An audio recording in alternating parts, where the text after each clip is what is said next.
Semenyo penetrating, running behind. These are things we didn't see from Arsenal yesterday. They weren't playing these balls into their front three, in behind, penetrating runs, aggressive, using the front three. And that led, I said 2 minutes later, to Manchester City getting the second goal, which I think really killed the game. But it almost felt right from half-time, they knew they were going to win the game in the next 15 minutes. But this guy here, Cherky, we're moaning about sort of players, have we got real quality in the Premier League? But he is an absolute magician. But the thing I love about this goal is just keep an eye on him. Head down all the way. Keep an eye on. If we just stop it now. I think right now he sees he can get the ball in here, but he has to wait for Pedro to move.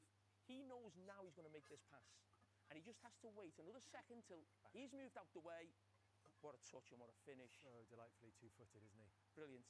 Brilliant to see from quality he's got. As I said, we've been watching brilliant Champions League teams in the last couple of weeks, Bayern Munich and PSG, and we're actually worrying if we've got that quality in this league right now. And that's where you see, he knows now, he's seen it now. He just waits, boom, there you go. And there's Pedro stepped out of position. And Mark Gay, it's great for Pep, even at half-time, great manager, but giving the players a reminder what the game is about, lads, you got to run. But even the first half, they were slow with the play, but they were still toying with Chelsea. Yeah. You knew it was coming. But sometimes you need a reminder from your manager to go, lads, don't forget to run, stretch this team, and they got the rewards. What a game we've got next Sunday. This was Gary Neville's take on it in his podcast yesterday. I have thought for a number of years with this Arsenal team that they've got to go and win a game that sort of shakes the world. Do you know what I mean? They've got to go to City next week and win. And I've thought that for a number of years, that you just have to sometimes, and it doesn't matter how it happens, you could go to Manchester City next week, they could get battered in the first half, but be 0-0 at half-time, Arsenal. But then go and nick one with 15 minutes to go. And all of a sudden, the lights come on, and you're 9 points clear. And that's what Arsenal have got to believe this week. Now, have they got that belief? Can they put it into perspective that this was always going to be difficult, that no one was going to give them it on a plate, that actually a title race is a roller coaster? What do you think, Roy? Do you go there and try and win it if you're Arsenal, or do you a draw they've managed in the last two seasons? That might be enough. Obviously, they're going to try and win the game. You're trying to win every game of football you're involved in. But I don't agree with Nev that you have to go there and win and, what do they say, rock the world? I wouldn't go that far, but you have to go and perform and obviously try and get a positive result. You don't go gung-ho. Remember, Man City during the season went down to Arsenal. They were quite happy to sit in. And this is a Man City team that have won lots of trophies. So whatever happens on the day, you've got to try and find a way to win. But I don't believe that they have to go there and put a marker down. They have to go and perform. And the draw is not the end of the world for them. Isn't it set up so nicely, Jamie? Because Manchester City know they have to win. They do. Arsenal don't. If Arsenal get a draw, I think we'd all say it was a great result. It's just how they go about doing it. But when I was just thinking, actually, their away games this season, they found it tough at Anfield. They lost there, they lost to Aston Villa. I think they drew at Chelsea. I might have that wrong. Yeah, they did. They went to Manchester United. So you think of all of the teams in sort of the top 5 or 6. They went to Manchester United, really poor performance. They actually won that game. So yeah, the thing for Arsenal right now is how they are here. You know, and there's all going to be this talk all week of Manchester City, and it's how they can overcome that. But a manager is not going to change now, after being a manager for 5 or 6 years, in the next week, going there. So we know how Mikel Arteta's going to go about it. He's going to back his strengths, which his strengths are his back four and maybe Declan Rice in there causing problems and getting on the ball. His strength is not in the attacking sense. As I said, I've said all season, they haven't got an outstanding attacking player. This is on the players now, I think, Jamie. I think the manager, obviously, he's got to do his bit. The position they got themselves in, the squad they are. We'll find out about what kind of characters these Arsenal lads are over the next 3 or 4 or 5 weeks, what they're made of. And that is challenge each other, not being best mates with everybody, falling out with each other. Because, again, if they slip up here, they'll never forgive themselves. Can't wait for it. It is live with us next Sunday. Manchester City taking on Arsenal at 4:30. We've got an interesting game tonight, and we've got some great names of the past here as well. Your old mate Dennis, Eddie Gray there, and Nemanja Vidic, and they're holding up the Croke Park 26 because these two are actually playing, Manchester United and Leeds playing each other in a friendly in Dublin in the summer. It's big news, is it? Is that huge news? It is. It's big breaking news. Yeah. PR machine at United. That's the headline. A pre-season game. You'll be looking forward to that. Roy might even be there. Maybe not. I get an invite. You'll be on your sunbed somewhere. Nothing.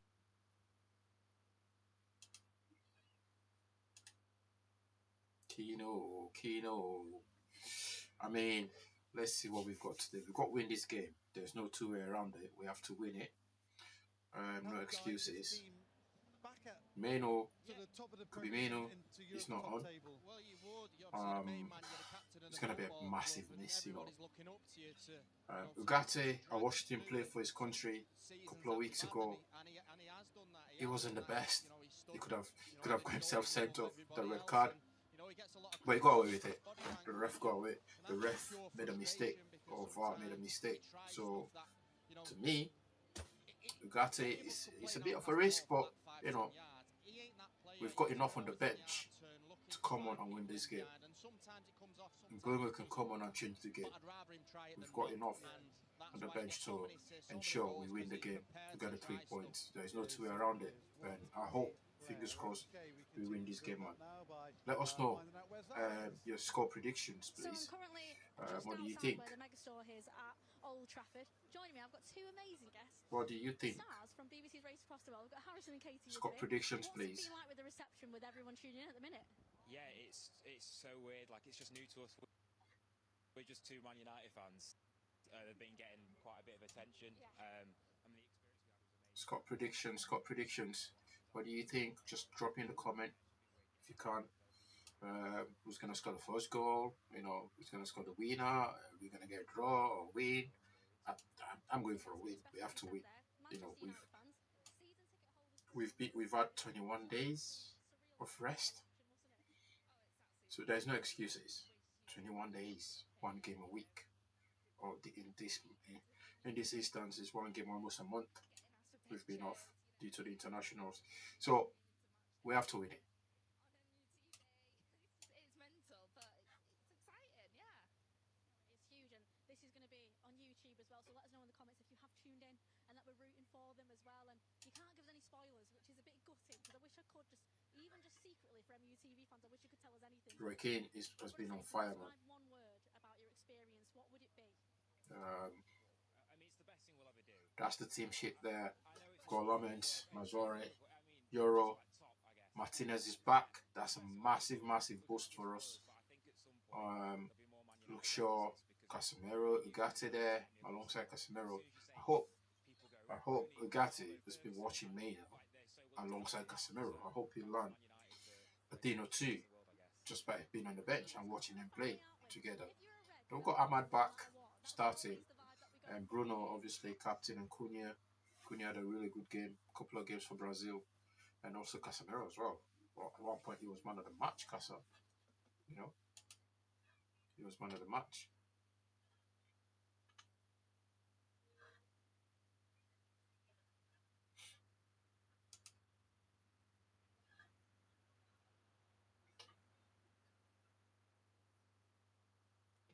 But let's see how that goes today.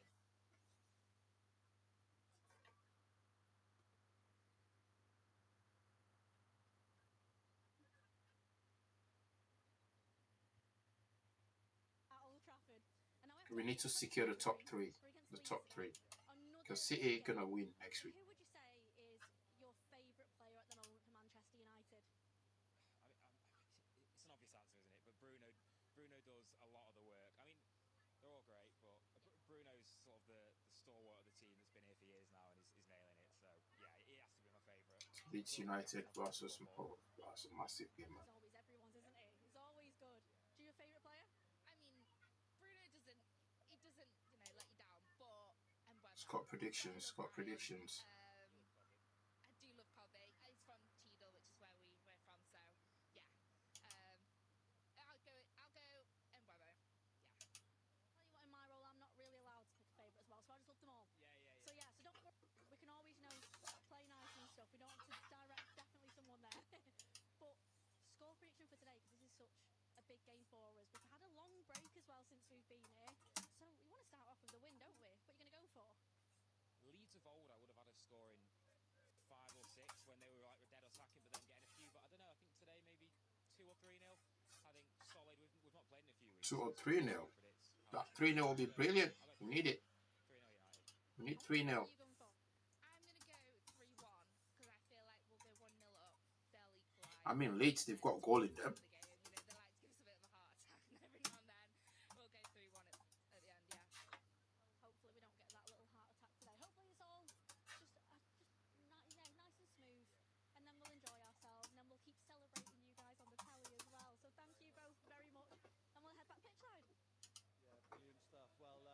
There's a poll in the comment section there. If you can vote, let us know.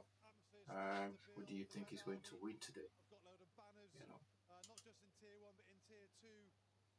Free kick-off as well. That's going to look fantastic. Let's get some final thoughts from the lads before we hand over to commentators. The banners are going to look super good, man. They're going to look super good. Start well. How important is that, and what are you expecting from the game itself? Well, I think if we start well, it gets the crowd going straight away. And obviously, when the crowd's going and it's on your side, it pushes you as players to go on and try and win the game, try and score goals. And then if we do start like that, it's going to be a great night. You can see Xerxes, Dallo, Burma, Tyler Fletcher, Shea Lacey, they're all training together. Everybody's played well. The subs have played well. Malassi as well is there. Messi Mount is on the bench. So we've got a pretty good bench, to be honest with you. Bench that can win this game for us. Sometimes encountered problems against teams who have a low block, defend deep, and make it tough for us. How do we combat that if Leeds do that? Well, I think from a tactical point of view, with them playing 5 at the back, I think it's important that Leeds have gone for 5 at the back. So they came to defend. They came for the low block. Nothing but a low block and hit us on the counter. So the legs, we've got to be ready because they've got some fast players, Leeds. They've got some really quick players. And how important are players like Matthias Cunha and Ahmad, those players who can beat players one-on-one? We want to get them in space. It's Monday Night Football. It pushes them back. Obviously, the more space they have, the more they can create. It's as simple as that. But we just hope the front line is exciting and it really gets the crowd going. Let's finish with some predictions, shall we? Bardo, what are you going for? Yeah, I've gone for 3-1. I've felt it in my stomach all day, and I feel it even more now. Listen to this. This is like, you want to get your boots on listening to this. I can't wait for it. Wes? I want it to be 4-0, but I've gone 2-1. You went 2-1 in your predictor. On United predictions, don't forget to get involved with that on the Manchester United app. That's it from us. Pitchside, we'll shortly hand over to your commentators, Liam and Ben. Before that, let's hear from our head coach, Michael Carrick. Well, Michael, 4 changes to the last Premier League lineup, if you can remember that far back. Some of them in force, some of them tactical, I presume. First of all, Kobbie Mainoo, what's the situation there? Yeah, what do you have about Kobbie just had an issue in training, so it seems small. Big enough to keep him out tonight, but it wasn't worth the risk, to be honest. So we're hoping it's pretty small and it won't be too long. What do you lose with Kobbie not in the team? Kobbie's done great for us. He's done well. I think it's pretty obvious to say that, but it happens in football, and players come in and out the team for different reasons. And Manu comes in tonight. He came on and done well for us in the last game at Bournemouth, even though it feels a long way away. And he obviously went away and played for Uruguay as well. So. He's up to speed. He's done great in training. He's done great all the way through, really, and he's been a big part of what we've done, even though it's not obvious because Kobbie and Cassie have played a lot. But so yeah, comes in tonight. Big opportunity for him and to go and be himself. And yeah, we deal with Kobbie not being out. One of the choices you've made as well is Benjamin Sesko in from the start. Why tonight? It's just the choice we've got. I think we've got some good forwards. We've said it. I think different players have started from the subs bench at different times, and it's just a decision we make, I think, and we were fortunate enough to have that decision, and Brian to come on and finish the game in whatever position. He gives us that flexibility, and so yeah, we're fortunate to have that choice. And obviously coming back after this break for this particular game against Leeds United, they need points at the bottom, you need points near the top. It's got all the ingredients, hasn't it? Yeah, it's a fantastic game. I think the history between the clubs and the rivalry, I think that's something we've all got to embrace and enjoy and make the most of, and we've obviously got to take points for our own agendas, and it's an important game for both of us, but for sure for us, we're looking forward to it. I think we've trained well all week and look forward to the game. Welcome to the press box. Ben Thornley and I sat here ready and waiting to go. In fact, we're very excited about no football for 24 days, and now we get a game of 24 days, not football, We've been off for 4 days, 24 days. I mean, hopefully he's back as quickly as possible. As Michael Carrick said there, He took a knock in training, but he should be back. He should be fine for the next few games to come. Ugarte has got to take advantage of this opportunity now. You know, show what he can do. Show that with the absence of Kobe or any other midfielder, he needs to step up. He needs to step up. You know. But here we go. You know, I'm fighting for my place in this team. Yeah, and of course, Leeds United, we've spoken about their record and how they've got on this season, but they'll be absolutely bang up for this. It's Manchester United. The fans, you can already hear them really noisy away to our right-hand side. There is a rivalry there that comes from one end of the M62 to the other. It comes from Cotton versus Wool. It comes from, you know, the War of the Roses. All of that history into this fixture.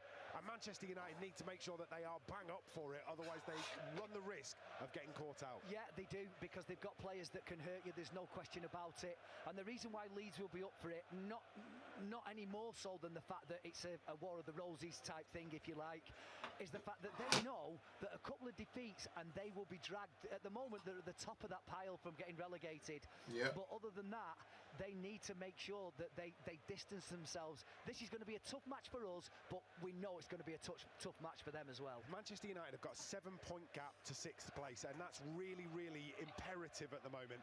They We need to keep that up. We need to keep that up. If they up. were to go on and get a win, and all of a sudden, 10-point gap to not being in the Champions League. Fletcher is there. To look remarkably like United. Fletcher is there with his other son. Premier competition in Europe next season. They just arrived. Is that more motivation? Liam, Fletcher literally goes to we know every what game. it's been like this season with you know, even the under 21 games last week he was there. Having no European football, so we love nights in Europe under these lights here at Old Trafford. That's what we want to get back to.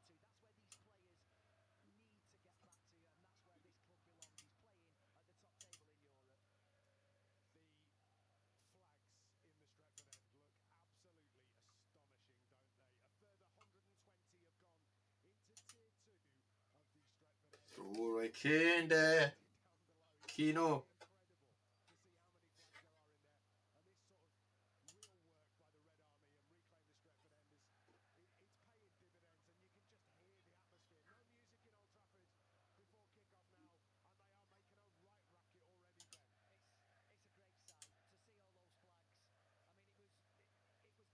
Cantona.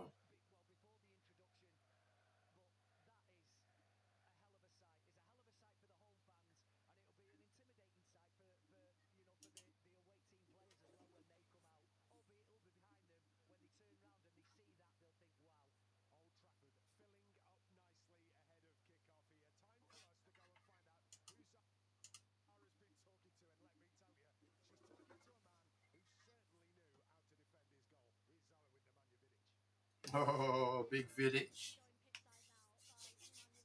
Legend.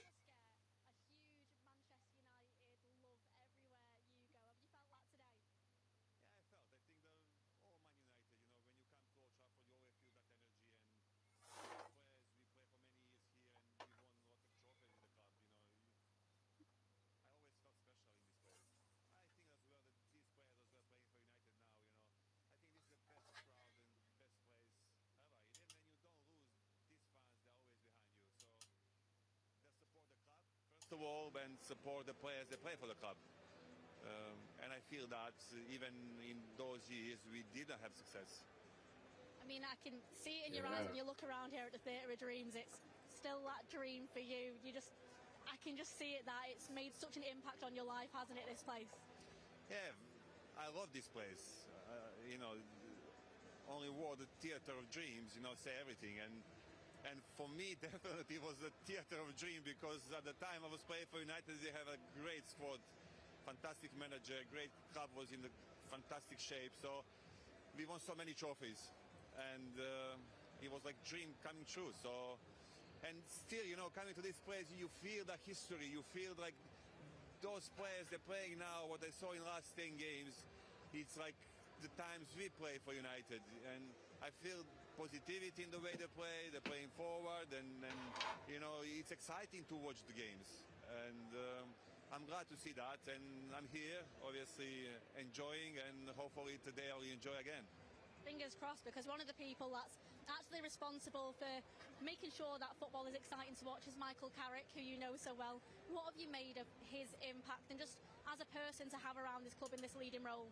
Obviously, I played with Michael 9 years. I know him really well, and he's a great character.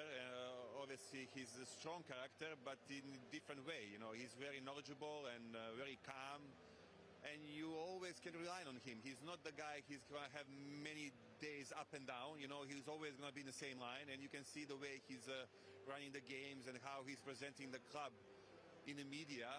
You know, this is the manager you wanna have in your club, because he's the face of the club actually, and I think he represents the club in the best manner. And plus, he got the results. Obviously, 7 wins in 10 games, 2 draws, and just 1 game lost. So that's fantastic. Brilliant. And plus, I believe the players are walking out now, and I'm seeing that they're enjoying, and I think he's taking best out of these players. And that's, you see that they're doing a fantastic job. Obviously, Michael Carrick and his team. So I'm hoping Lammens is giving Ugarte some chat. Well, like they're doing now, and they're going to secure that Champions League spot, which we all are expecting from them to do. And the subs are walking out. Fans, for the club, for everyone, because we want to go to watch the Man United against best team in the world. Johnny Evans is there at the door.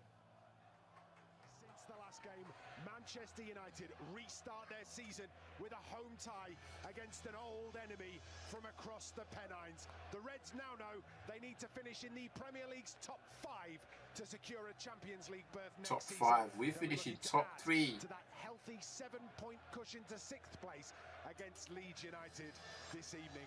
And let me tell you,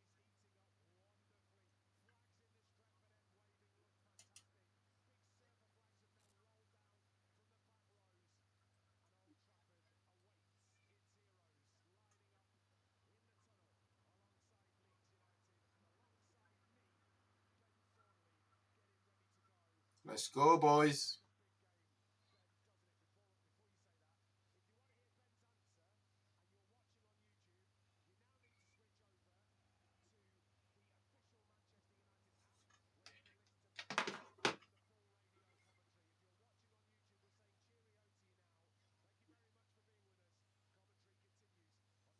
Brilliant, boys. Brilliant presentation here.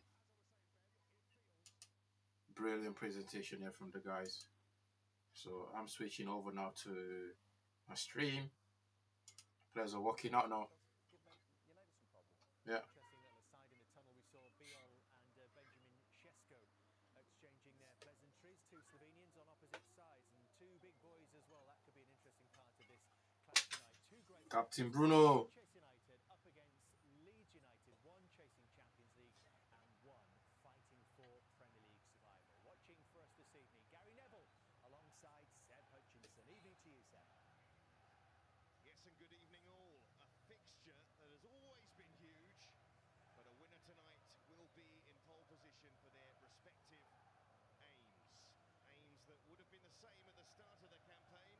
And a win for Manchester United will produce a points buffer that Chelsea and the other Champions League chasers outside of the top 5 will surely not be able to make up. And towards the bottom end of the table, a win for Leeds United, and you question if Spurs in particular could make Šeško. a sizable 6-point Cunha. So loud in there. Look at the 2 starting 11s, and Michael Carrick forced into the most changes he's made since his first game in charge.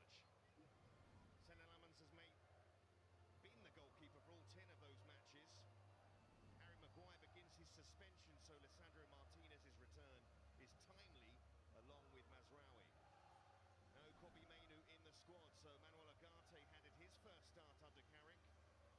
You got to be ready. The Premier League Player of the Month for a club record equaling 6th time, and Benjamin Šeško leads the line after You got to be ready. which means Brian Mbumo is on the bench after starting every previous game under this manager. Daniel Farke also missing key personnel for this. You got to be ready. You got to. When they call you, you got to be ready. Lucas Perry, the penalty-saving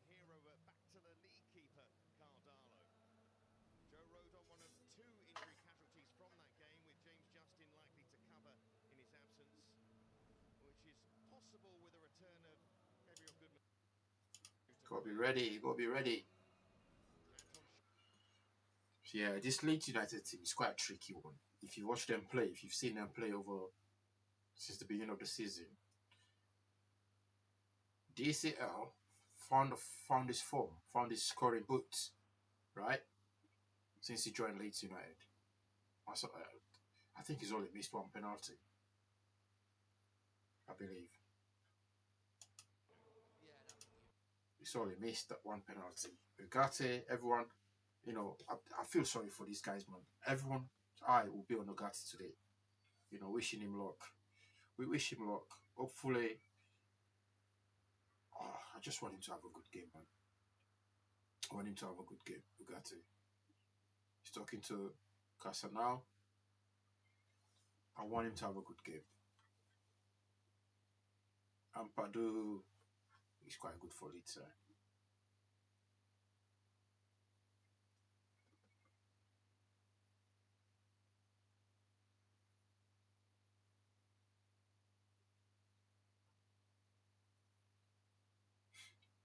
Right, they're doing the rituals now.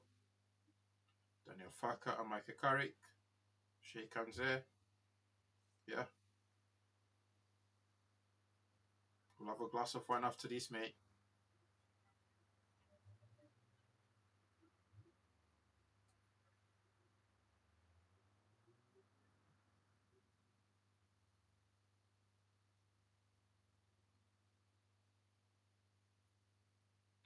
Here we go.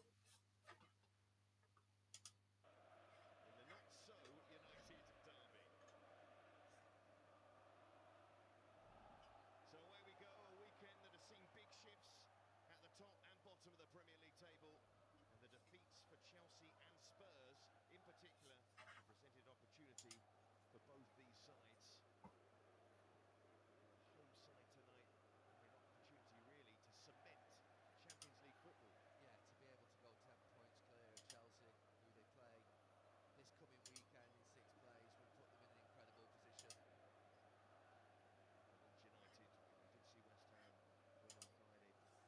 West Ham win on Friday. Let us know if you can hear us. Sean, are you here yet?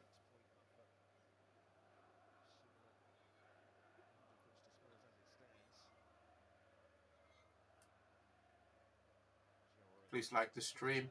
Double tap, thumbs up. You can also vote, by the way.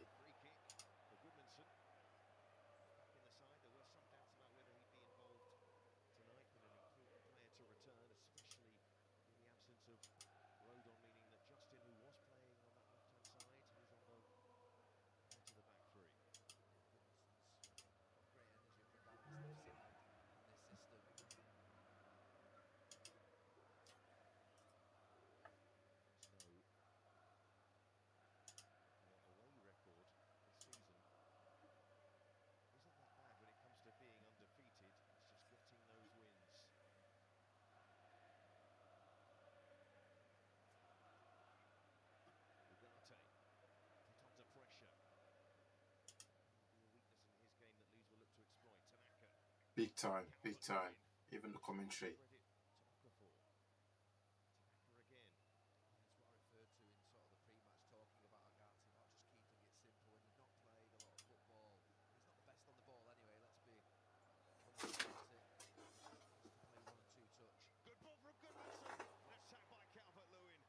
What? Oh my God. Lamint just saved us.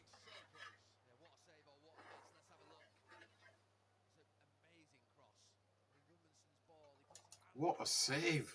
Yo. Almost open net. DCL missed it. What, did he miss it? But what a save from the keeper, man. What, the first 2 minutes?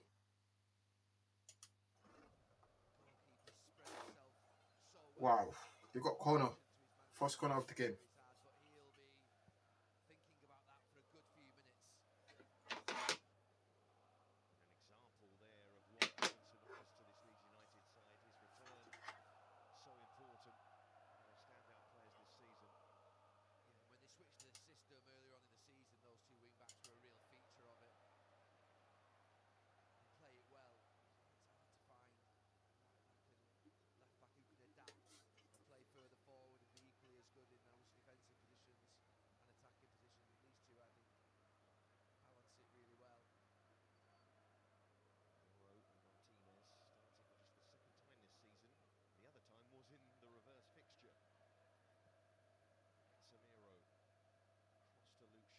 Sure.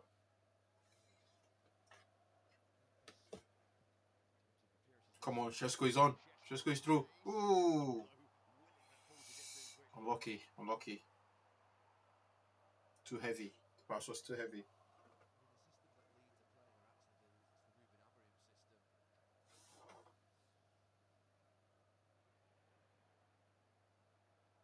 Martinez is back. It's good to see him. He's just putting a tackle there.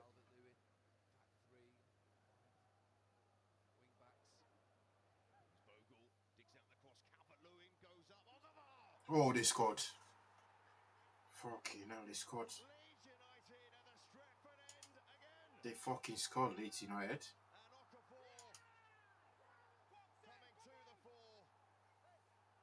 Jeez.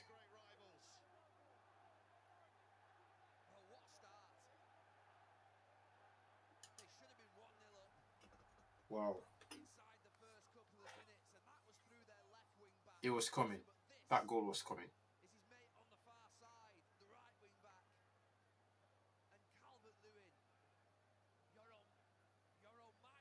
Holy shit. I'm shocked. Holy shit.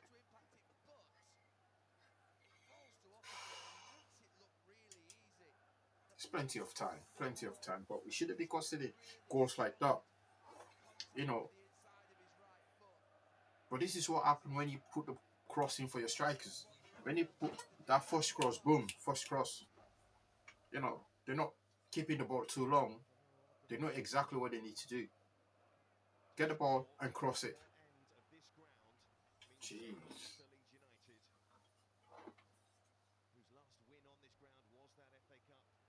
You play with 5 defenders at the back.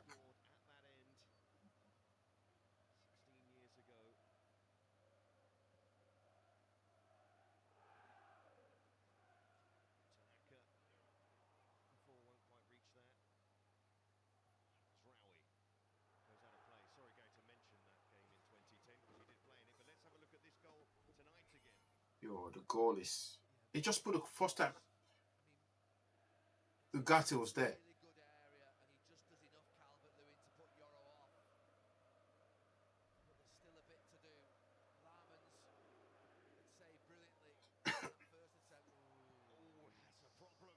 Man, they press. They're pressing, you know. They're pressing us.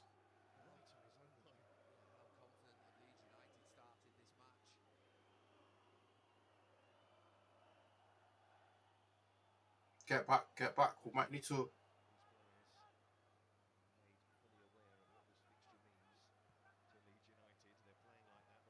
See that? They're not allowing us to get close to the ball. This is perfect way for them to play against us. They're not keeping the ball. Look, 1-1. They're not keeping the ball too long.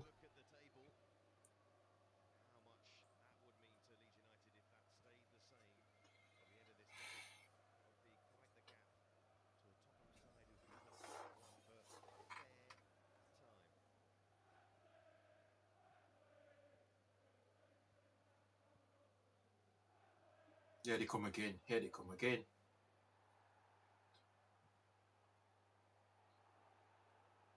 Wow.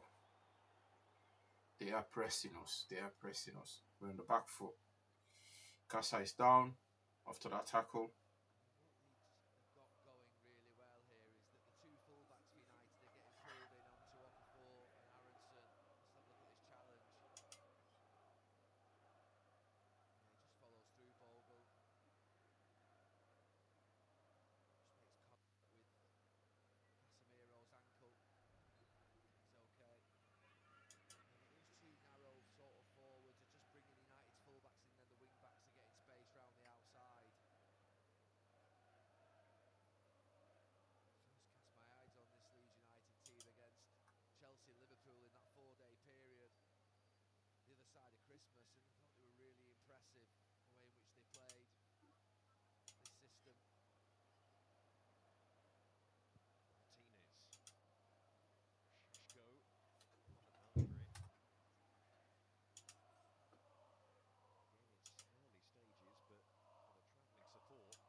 It's a very uncomfortable start for United. It's a very uncomfortable start for us. Got to weather the storm, and Leeds, if they can, they've got to keep going. He'll be having a right good think about what he's watching at the moment, Michael Carrick.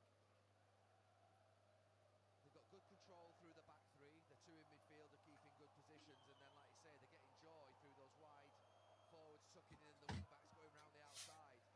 I say it's the Ruben Amorim system, exactly as he wanted to play it.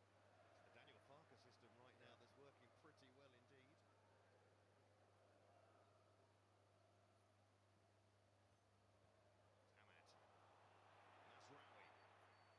Come on.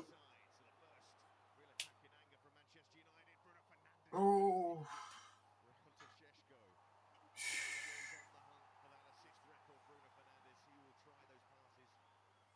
I see what you tried to do there, Bruno.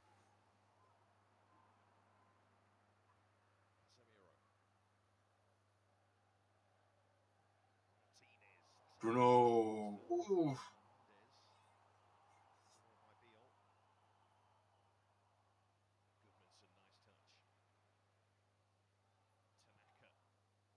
They're quick with the ball. The movement of the ball.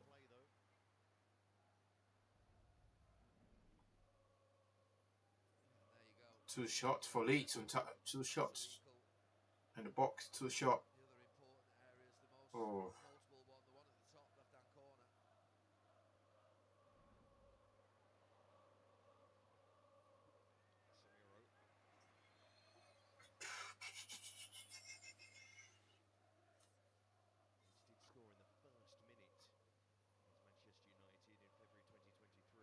Come on, Amadi in. Shoot! Ooh! Good play, good play, good play.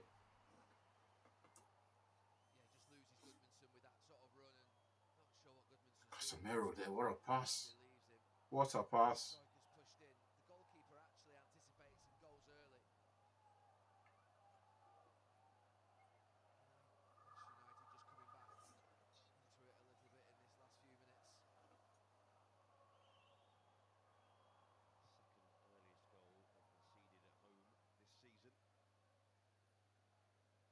That goal was 2 minutes, by the way.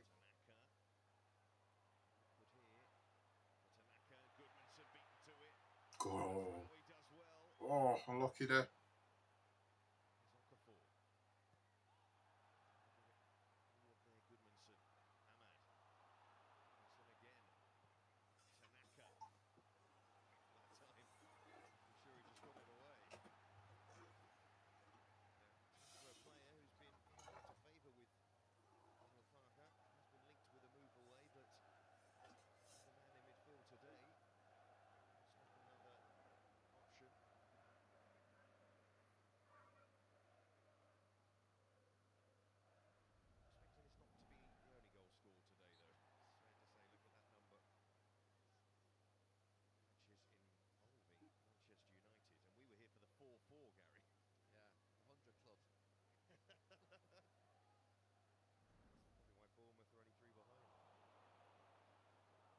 We're losing the ball. We're giving the ball away so cheaply.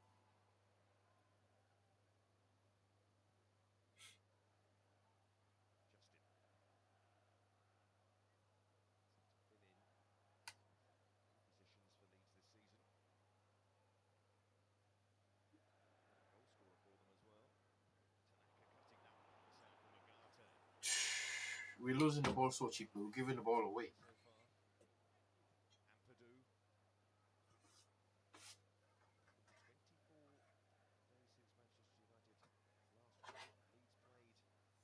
Manchester 24 days.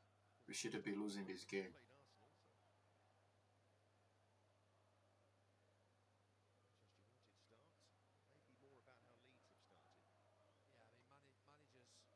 Complain quite often about having too many matches, and I suspect for Michael Carrick it's gone too far the other way, that he'll be saying and thinking, I'm sure, that his players are just rusty. For Leeds United, the platform.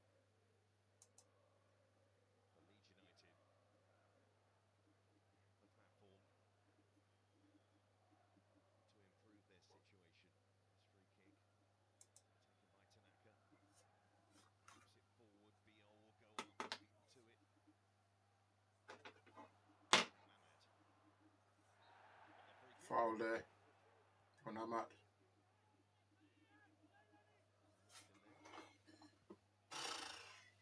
Not nervous yet. I think we can still pull one back before first half. Before half time.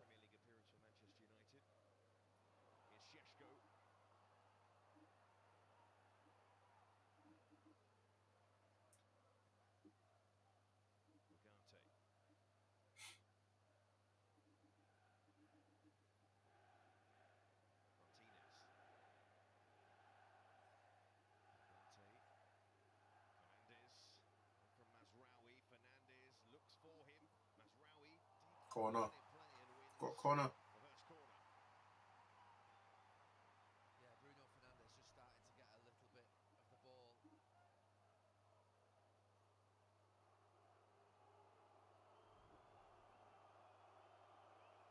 Of course, Bruno Fernandes has to take the corners. Come on, boys. Casemiro so often on target. Absence of Maguire. Fernandes sends it in. It's tapped by Euro in the end.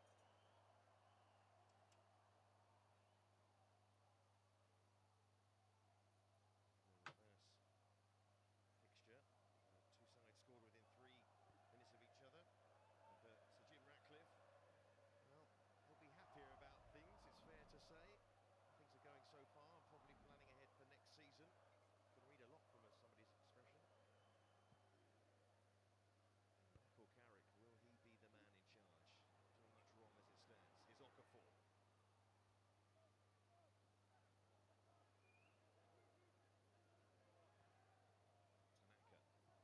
Tanaka. Goodmanson. That took a nick on the way, and it was a tactical Wow. by Aronson. It's actually well defended. Shaw on the cover. And now Ahmad. Ping it. Can be released. Come on. Oh. Yeah, it's a little bit awkward there. Sesko, a really good opportunity one-on-one, and he should have been a lot more Wow. Should have done a lot better there, mate. what he was going to do. Hesitated. Point before that, though, was a great clearance by Luke Shaw. Actually ahead of his near post. He's come all the way across from left back. Two half chances at either end. Manchester United picking it up. Cunha.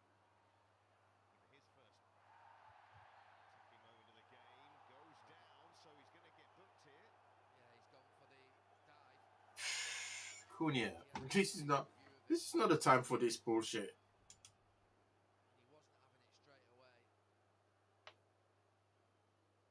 He went for the dive. And he got yellow. But then pulls it away, and Cunha dives after he pulls his leg away.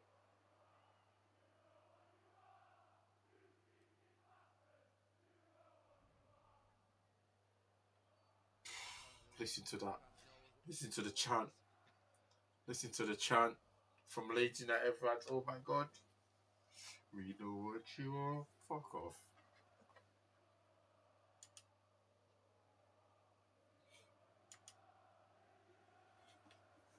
Oh my God. He's down. Casemiro is down.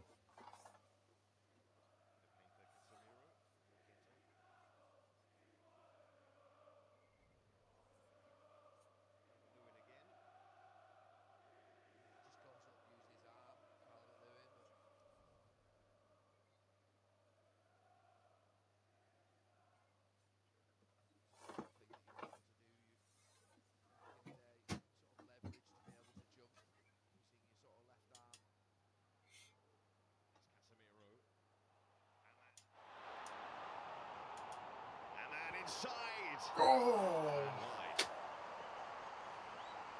Yeah, at the moment, if you're Manchester United, you'd be feeding Ahmad quite a lot, because I think Goodmanson, whilst he's been a threat going forward, there's no doubt that Ahmad's got the measure of him in these one-on-ones.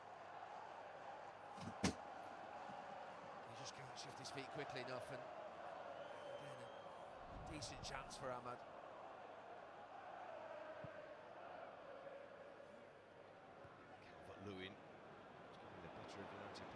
Who's marking him?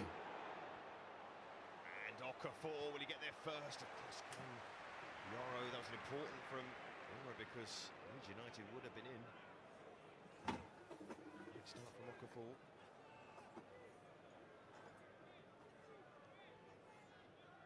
Yeah, and Calvert-Lewin's just doing what he does. He's making sure that Yoro and Martinez are not winning those first contacts up there. And it's just keeping things alive for the likes of Okafor and Harrison just to sort of live off him. Okafor, 3 goals in his last 4 Premier League matches now. Taking a while to get going in that sense. Oh. Cunha. Get there, Darlow.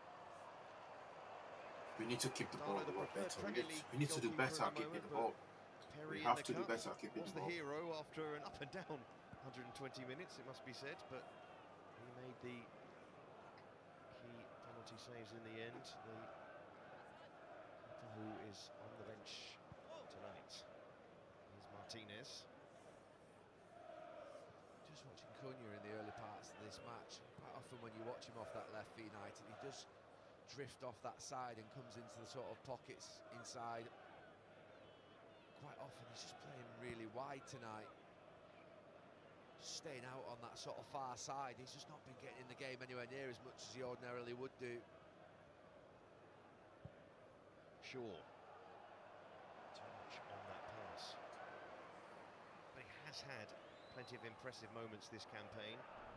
As you were saying, not quite getting in the game thus far. Yeah, quite often you'd like to see him a lot more central. I mean, starting there, yes, but then sort of playing 1-2s and sort of drifting in from that side. He's been quite rigid tonight and forced, well, back at times as well by Bogle. Calvert-Lewin. 2 players, Manchester United players around him. Come on. There's Tanaka picking it up for Leeds United. Okafor. Here they come again. Tanaka. It's the moment gone for him. Don't touch him. Shoot from there. Ampadu. Strauch. Goodmanson.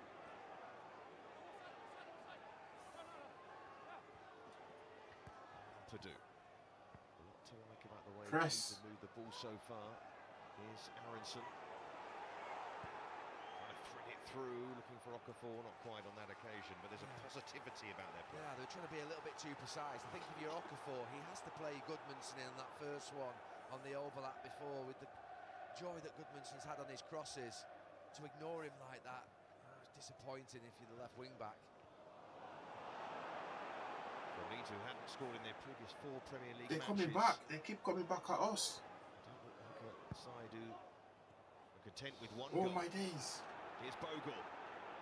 Bogle, and it's deflected behind. It's stopped. Yeah, I just said that Manchester United should feed Ahmad as much as possible, but they have to get Goodmanson and Bogle the ball, because every time they put these crosses in, they're a real threat.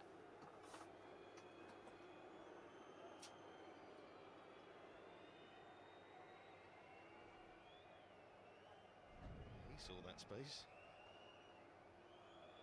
I wouldn't be complicating it too much if I was Leeds in terms of in those wide areas and trying to sort of thread passes through. I'd just try and work a position to get your wing backs on a cross. You got corner. Got corner. Oh. So corner for Leeds. Over the head of Calvert-Lewin. Beale's header. Has that a better chance than looked at first glance? Yeah, he'll be disappointed, at the very least, that he doesn't guide it towards the goal and bring others into play that are in front of him. I mean, he's got a clear run at it. He shrugged off Yoro.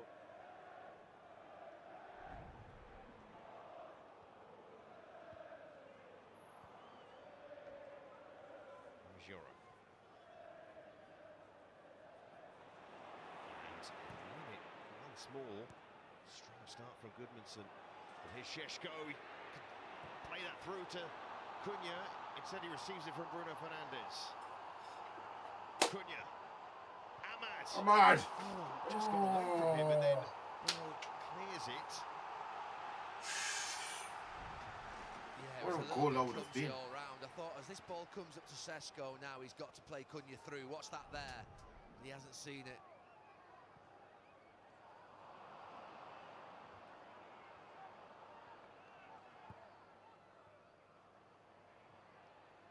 Tanaka.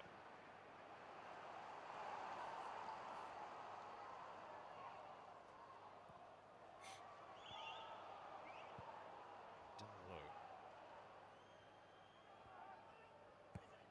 Approach from Leeds United so far in this match has been so positive, looking to play that ball forward. Have an opportunity. There's Goodmanson.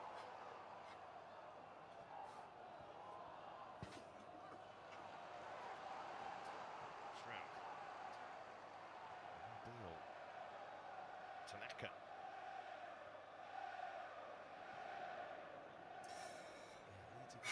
Come on, boys, you need to wake up.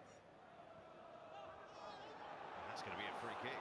Free kick, Luke Shaw. Shaw gave that away.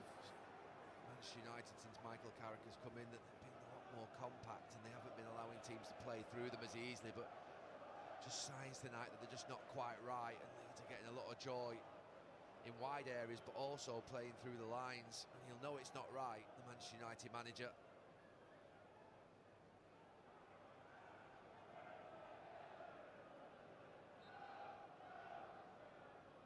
So Tanaka with a free kick. 25 minutes. It's been pretty good from Leeds United. Can they make it even better? Not with that free kick too much on it, and a free kick given to Manchester United in any case. Well, we've spoken about the positive sides of Manchester United plenty over recent weeks, but only the bottom two are fewer clean sheets, which is quite an eye-opener. Yeah, I think when you lose Maguire and you lose Maino, I mean, it's only two players and every team loses players all the time, but all of a sudden it doesn't look anywhere near as strong, does it?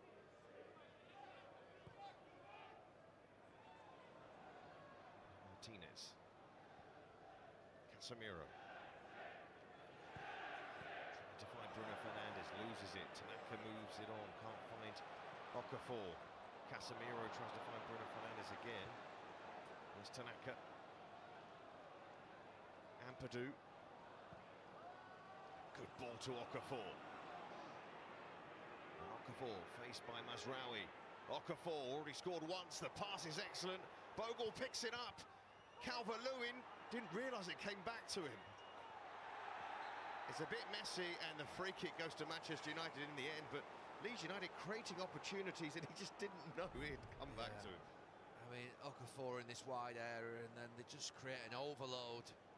With Calvert-Lewin is marked by Shaw, which leaves Bogle free on that far side, and then it's just a mess after that. But they're a real danger, the visitors. He just doesn't know where the ball is, Calvert-Lewin. He sort of half stops, then turns around, then realises it's there, back at his feet. Strout finds Tanaka. Goodmanson.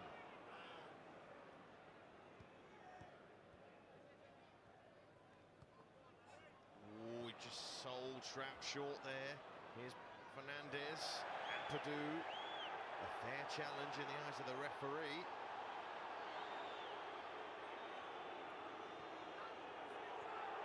Ampadu. No reason for Leeds United to stop. Justin. Fernandes still down. Justin looking for Calvert-Lewin, had to be cut out by Euro. Then Casemiro. Ampadu. And Aronson with an opportunity. What is going on? Goodmanson clips it in, away by Shaw. Well, if you're Leeds United, you've got to try and capitalise on this right now and get two in front. Because you've got to believe that... Okafor! They scored. He's done it again! Scored double. Same end, same result. 2-0 to Leeds United at Old Trafford. A first half an hour in which they have this deserved advantage. Well, he's been excellent, Okafor. Those Leeds United fans absolutely going crazy in that far corner. And it's been coming. Manchester United all at sea.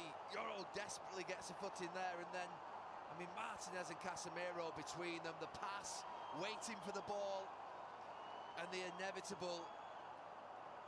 Shaw clears it, They just put it back into a really good area, but they can't get it away, Manchester United, as it falls to Okafor. Oh my days. He just takes the chance, he hits it really well, and he's Fucking aided 2-0. by a deflection which kills Larman's in goal. Not quite sure which Manchester United player it comes off. Yeah, it's Euro. Euro. He just turns his Deflection. back slightly there, and it just means that Larman's is wrong-footed. But you cannot deny that Leeds United deserve to be 2-0 in front. They've been by far the better team.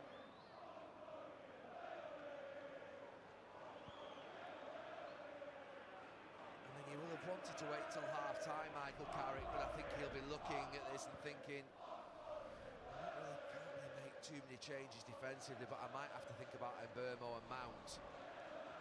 The Ugarte-Casemiro partnership in midfield. Here's Fernandes in, covered by Viol. Corner to Manchester United, who need a response. Yeah, let's finish off what I was saying, that Ugarte-Casemiro. We need at least one goal. I mean, I'm not saying he could have gone with anything else, but we know it doesn't work. We've seen enough evidence of that over the last 12 months or so. When they play together, it's not great. So Fernandes with this corner. Sends it in. Struck got there first. Here's Ahmad. Mazraoui. He was fouled by Okafor. Proves his innocence, but he seemed to catch the Moroccan.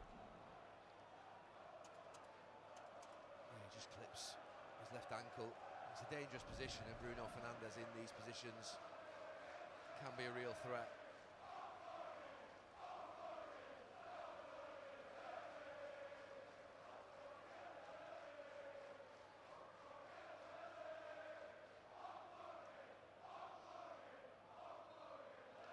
I think Casemiro's your main target. Fernandes. And too much on it, Darlow claims. You can see him straight away looking to launch an attack from Leeds United. They're not even going to think about settling on this. Aronson probably feel they can score more. And they might do. Here's Calvert-Lewin. Angle is tight, but he looks for Aronson. Almost found him. Wow. Important cover from Mazraoui. And a free kick to Leeds. Well, he does Wow. really well here. Wow, you know, unbelievable. That ball that he puts across the box. He needed some pretty good defending from Mazraoui. But Leeds just picking up the second ball again, and they're off. And he could be selfish and Leeds go are for the winning shot. I every think he does the second right ball. thing. Wow. I think it's Tanaka that's coming in. But those crosses that they're putting I have into no the idea, brother. Manchester United Yo, area welcome have to been the a chat. I have no idea what's going on with this team right now. problem Bro, from minute one. we losing out on every second ball. We know. Leeds are just... problems. They're not thinking twice. They're just playing Leeds. You know. It goes again from Tanaka, up went Strauch. Oh my God. Cleared away. Yeah. Casemiro. I don't even know what the players are doing. Bogle. Like, we're missing... Beal. Calvert-Lewin. Wow. And you think... Nearly on goal there. Watching this. We won't like what they're Yo, seeing, bro, and that's I don't know what's Tottenham going on. Hotspur. See Leeds playing like this. We're losing out on the second balls. The midfield, Ugarte is not really doing a job. You know, Casemiro, this is where we're missing for Kobe. Everyone can see that now we're missing Kobe. He steadies the ship. Now Ugarte can't do the job that Kobe does. He's been watching them play for the past month or so. Like, it's not learned anything. Come on, Shaw. Could hit home because they've not got a performance Leeds like this. they're on the low At the block moment, completely. Look at that. When they loses the ball, it's 1, 2, 3, 4, 5, 6, 7, 8 man in the back. Defense. A long way to go. Right? We're missing Kobe big time. For the away side, Ugarte. Fernandes. That's looking for Cunha and just gone. The passes, they're not clinical. The second ball, the final ball, you know, the final ball is just... Back in 2023 when... And Leeds, they've got pace in the counter. They've got pace. We are missing Kobe. And in defence, we're missing Maguire. You know. When you think of Nonto, I'm sure we'll get a chance to speak about him later on, but when he first burst on the scene in the Premier League, you were... Yeah, I appreciate for joining the chat. Please like the stream as well. Real talent. You might see some ads coming up every once in a while, but something that yo, Leeds you United Team should Rashi, keep in yeah? mind, Rashford, because that's my guy. seems maybe a little bit silly, but I always say it, go and get a third, because if it is 2-0 at half-time and Manchester United do score at a point in the second half, we know what can happen here. So Leeds will remember that and recognise that they're not won this game yet. There's a long way to go. They're fighting for survival. These are the most difficult teams to play right now. You don't want the teams you don't want to play are the teams fighting the bottom 5 teams. Well, the bottom. Can Manchester United take advantage? Down goes Cunha. Is that a penalty? To be careful. Is that a penalty? No. Got corner. I'm sure that he was caught. Are they checking it? Let's have a look. He just tries to go through the middle. No, it's not a pen. It's not a pen. Inside the box. Leeds, they want it. They want to survive. They want to stay in the league, and they deserve to stay in the league. Challenge to make sure the referee doesn't. I don't want them to beat us. Fernandez's corner. Away by Strauch. Look at this. Look at this. They're defending. It's compact as well. Once more. Put across the shoot. Urge to shoot. Does shoot. Ooh. There he goes. No touch from the keeper on the way. So another corner. That's where he's best, Cunha, when he's in that sort of inside left channel, cutting in on his right foot. He gives it a fair whack. It's always going over. That was going in. Wow. Yeah, Rashi, man. Rashi's gonna win his first title, bro. I'm so looking forward to that. I'm looking forward to that. It's massive. 36 minutes in. It's gonna be massive. He's just taking their time with that goal kick. To be honest, position they're in, the way they've played, there's no need for them to take a backward step. We have to be physical with these guys. Because they're pressing us. They're making it uncomfortable, making us uncomfortable. The midfield, we're so uncomfortable in the those midfield. wide areas on both sides, working Regatti, those crosses, and then I don't want to slag anyone off, but Regatti, yeah, it's not that guy. United centre-backs have not been able to clear the lines comfortably, which has meant the ball stayed alive, and they've benefited from that. But even the set piece, who's going to score that? You know, the set piece is normally, we got the big man, Ali Maguire. Oh, look at that. Like I said, the final ball there from Cunha, it just didn't pay off. You can't win it cleanly. Cunha ran into a wall of white shirts. They're making us uncomfortable. Look at that. Low block everywhere, and they're making it sort of easy. You know, normally if we get set piece, you expect Ali Maguire to be up there, you know, to head one in and make their back defense uncomfortable. But he's not in today because he's suspended. But yeah, you're right. We could score from a set piece. Sesko is in. Again, this is why we keep Sesko on the bench, because the game is quite physical. You need somebody like Ibumo to make them tired. But at the minute, Sesko is, you know, he's not seeing much of the ball. He's not seeing much of the ball. They're pretty good at those this season at times. Yeah, they come again. The break, their break is so. They're so rapid. But if Leeds could find a third, it would be the first time they've scored 3 at Old Trafford in their top-flight history. The way they're playing, you wouldn't put it past them. Here's Tanaka. Yeah. We might, well, you know, second half, we've got enough on the bench, I think. We've got enough on the bench to come back. If we can keep it 2-0 or even 2-1 before. Look at that. Here's Cunha. He's good at carrying the ball, but he's good at putting the wow. In. That was a huge challenge from Justin, and referees tend not to like those sort of tackles. Stupid tackle. There's a World Cup coming, bro. Don't be tackling like that. Yeah, he's never getting there. I think the other thing that Michael Carrick may do is put Bruno Fernandes back one. And put Kobe took a knock in training today. He took a knock, so he's just rested him. So he should be fine for the next game. But I think he'll have to make a couple of subs at half time if it stays like this. He took a knock. That's why they didn't play him, and he didn't want to take the risk and make it worse. You know. Here's Cunha. But we've got enough on the bench, so Mount might come in and change, make it, and steady the ship and the press as well. That's put out of play. That challenge from Justin, though, you said he's never going to win the ball, but is that just one of those challenges just to make the point? What's the point? The point is, we're on top. We're not taking a backward step. Yeah. I mean, there were times where I made challenges like. Burma needs to come on second half. I would have started Mount alongside Casa. Just don't want to lose a man to a red card, do they, though? I mean, that's the thing, they're 2-0 up. You just don't want to go down to 10 men. They're back. They're coming back. Looking for three. Bogle. Cute pass towards Calvert-Lewin. Bro, it's too easy. From the midfield, it's too easy. Look at that. It was so open there. From the left-hand side, from the right to the left, it's so quick. And look, sure, there's not much to do. And it's just too easy. It's too easy. We don't have anyone that can keep the ball. Rory McIlroy will be proud of that sort of precision.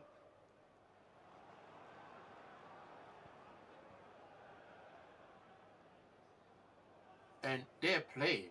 Zagate. Fernandez. You know what system they're playing? Forward. Casemiro. Ahmad. They're playing the system that failed at Manchester United under our previous manager. Sweeps that in away by Justin. I don't want to say his name. What's his name? Shaw. Ugarte. And his passing thus far has not been of Mount, the standard. you know, he's fresh. I think he's fresh. Lacy is brilliant. I watched him last week. And we're aiming for the against Real Madrid standard when it comes to that big game coming up. Will it be the title that's what Leeds decider? play. It's the Amorim Manchester system City they played, and it's quite Arsenal. strange. It's actually working for them because they've got players that can run. Yeah, Lacy will probably have a go at this. He was brilliant. I watched him against Real Madrid. I think he scored a penalty as well. Against Madrid under 21. We lost that game 5-2, 4-2 at Old Trafford. Ugarte is having a bad day. I mean, I watched Ugarte international. It was really poor. He hasn't played in the Manchester United team, and they must be discussing changes. I can't think that they're not going to intervene and interfere with this. Mount, we need Mount and Mbeumo to come on. Could be even more in front. He did play both of Uruguay's matches in the international break, the draw with England We're not at keeping the Wembley, ball. and a goalless draw We are against not keeping the Algeria. ball. Come on, Shaw. Well done. He has had 2 football matches in the last few weeks, but obviously Ahmad. in a red shirt. Brilliant play by Shaw to find Ahmad. Put the cross in now. Somebody put the cross in. Ugarte. Oh my days. They're so slow with the ball. Put the cross in. They leads it all back. Home supporters. Move slowed down. And he's able to get the bodies back. And The striker was waiting. Šeško is waiting in the box. Manchester United to play. They're not putting the ball in the box for him. Watch here. Mbeumo will come on. They'll start crossing the ball into the box for him. Bring Mbeumo on. But you can see there, Leeds. More shots on target, more touches in the opposition box, and expected goals well ahead, and 2-0 up on top of all that. It's been a very good first half. From Leeds United. Here's Fernandez. Good balling towards Šeško. And Corner. Yeah. So when you lose the ball, they go to like 5 in the back. Look at them, 1, 2, 3, 4. In fact, 6 in the back. You know, and that's why they're able to keep this momentum. And then when they break, big couple of minutes this in the game. So we need to change our style of play right now. Time. Manchester United with the corner. Bruno Fernandes to take. Oh, punched by Darlow. Mazraoui. And that's exactly what Leeds United want to see. Goodmanson applauding his teammates. This is working perfectly for Leeds. In front of the ball. It's working for them. And even defeat here today isn't the worst thing from a Manchester United point of view when it comes to the league. But the opposition is... We are lucky. Yeah. I mean, we're so lucky, Villa. You know, they win. Big rivalry. Maybe we're so lucky, Villa. Same ring as Liverpool and Manchester City, but historically there was a lot of tension between these 2 clubs.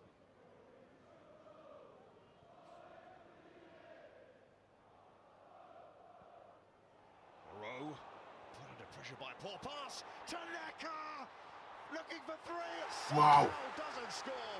Martinez. Open net. Preventing some Leeds club history there. Well, Lisandro Martinez challenge on Tanaka What are we even watching? Massive in this game, because at 3-0, surely there's no way back for Manchester United. And Tanaka, I think he does the right thing, because I think Larman Wow, on Martinez top of him, saved so he's us. right to go round him. Oh my God, mate. Oh my God, It's bro. a brilliant bit of play from the Argentinian centre back. He just slides in. Martinez. Wow. Oh, what a moment that would have been for the visitors. Think about. 2 minutes added on. How big a moment can that prove to be in this game? Okay, now. For the meantime, it's a corner. Leeds United have a corner. Tanaka takes, and a big leap as well. Goodness me, Chances that Leeds have Fucking hell, bro. I mean, if you'd have said before the game to the Leeds United manager and players, you'll be 2-0 up, they'd probably snap your hand off. But now they'll probably go in a little bit disappointed. It's not 3 or 4. This game could be dead and Bring buried. it to Shaw. Casemiro. That's it. To Shaw. Casemiro. Michael Carrick will definitely change it, I'm sure. There's no way that he can send the same 11 out in The the 5 at second the half. back for Leeds is working perfectly for them. This is probably Sorry, his bro. I most think you difficult probably see 45 some minutes ads coming up now on your since he's been in the job, side. and I think he's Please, going to have to you can skip it or you can join. act on the You can back join of it. back. You can leave and then join So back. much praise to Leeds United, but as you Ads say, are coming up now. there's been some sloppy passing from Manchester United in Yeah. this first half. The back four have been well under par. They've never been sure about what they're up against from minute one. Those crosses, Calvert-Lewin, they've not dealt with it. The midfield, Casemiro and Agate is not a pair that works together there. There's no sort of subtlety in there. There's no play. So Bruno Fernandes. Yeah, you've probably seen some ads coming up on your side now. Feel free to skip the ads and join back. Please press the hype button as well if you can hype the chat. They've had any great service either. Fascinating second half. But for Leeds, to a man, they've been sensational. Fantastic performance. Ahmad. Put the cross in. Shots that Manchester United have faced in the first half this season. In this game. Sure. You know, Ahmad, you've got the foot to cross. Goal kick.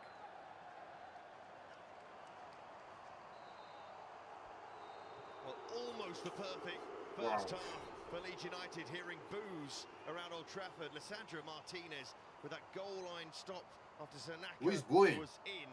Why are they Will booing that be the defining moment, or will the lead that Leeds have built be enough? Okafor with 2 goals in that first half, and as it stands, well, things looking very good for Leeds United. No worries, bro. Appreciate it. I'm gonna grab something as well quickly. I'll be back. Nice one.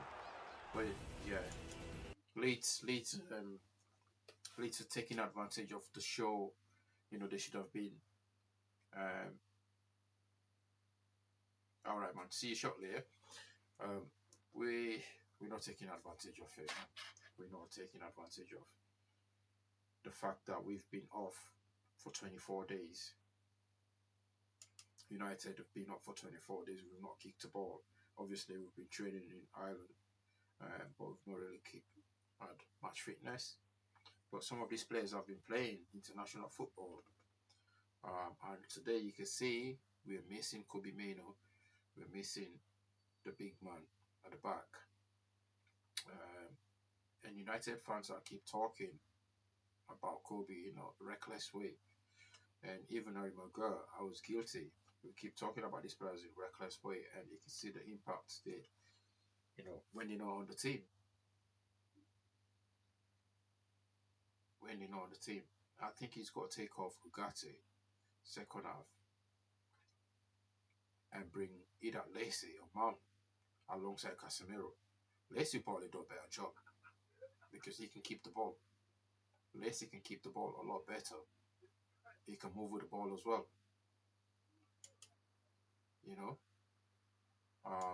So we'll see what happens second half. But this half, this is probably the worst half I've seen under Michael Carrick. This is the worst 45-minute football I've seen under Michael Carrick. And all down to missing out 2 players. We're only missing out 2 players, and this is the worst. You know, they need to kick. They need to cross the ball into the box. They're not doing that. They're not doing enough of that. You know, Šeško is gonna come off, but it's not all down to him. It's not receiving any service, proper service towards him. You know what I mean? And that is a massive difference when it comes to players like Šeško. And this is why I always say, keep this guy on the bench still. He needs to be on the bench. Don't force him. Don't try. He's qualified for the World Cup. He's gonna go to the World Cup. I know he wants to play, but he's an impact sub right now. It's not starter for United. Šeško is not a starter for United. It's not.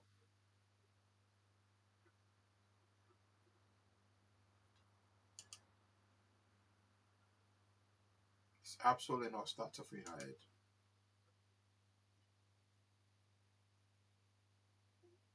And now he's gonna go off disappointed. He's gonna go off this feeling sorry, the fact that he's not scored. And he might even feel hard done by if you take him outside. Well, why can I not finish the game? I may score. I may score in the second half. So would he take him off? Yes, I would. But we are not playing to his strength. Whenever I start, we are not playing to Šeško's strength. That quick ball, that alley ball into the box, we're not doing that. We've not done that for him tonight. And that's not fair on him. So still have United to win. 3 votes here. I know 3 of you voted United to still win this game. It's going to be a tough ask. We got to score the first 10 minutes when we come back second half. We have to score. You know?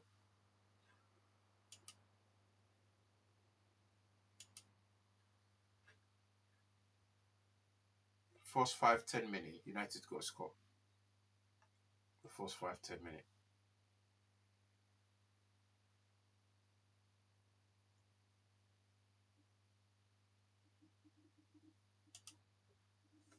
But I have never seen this an half like this under Michael Carrick.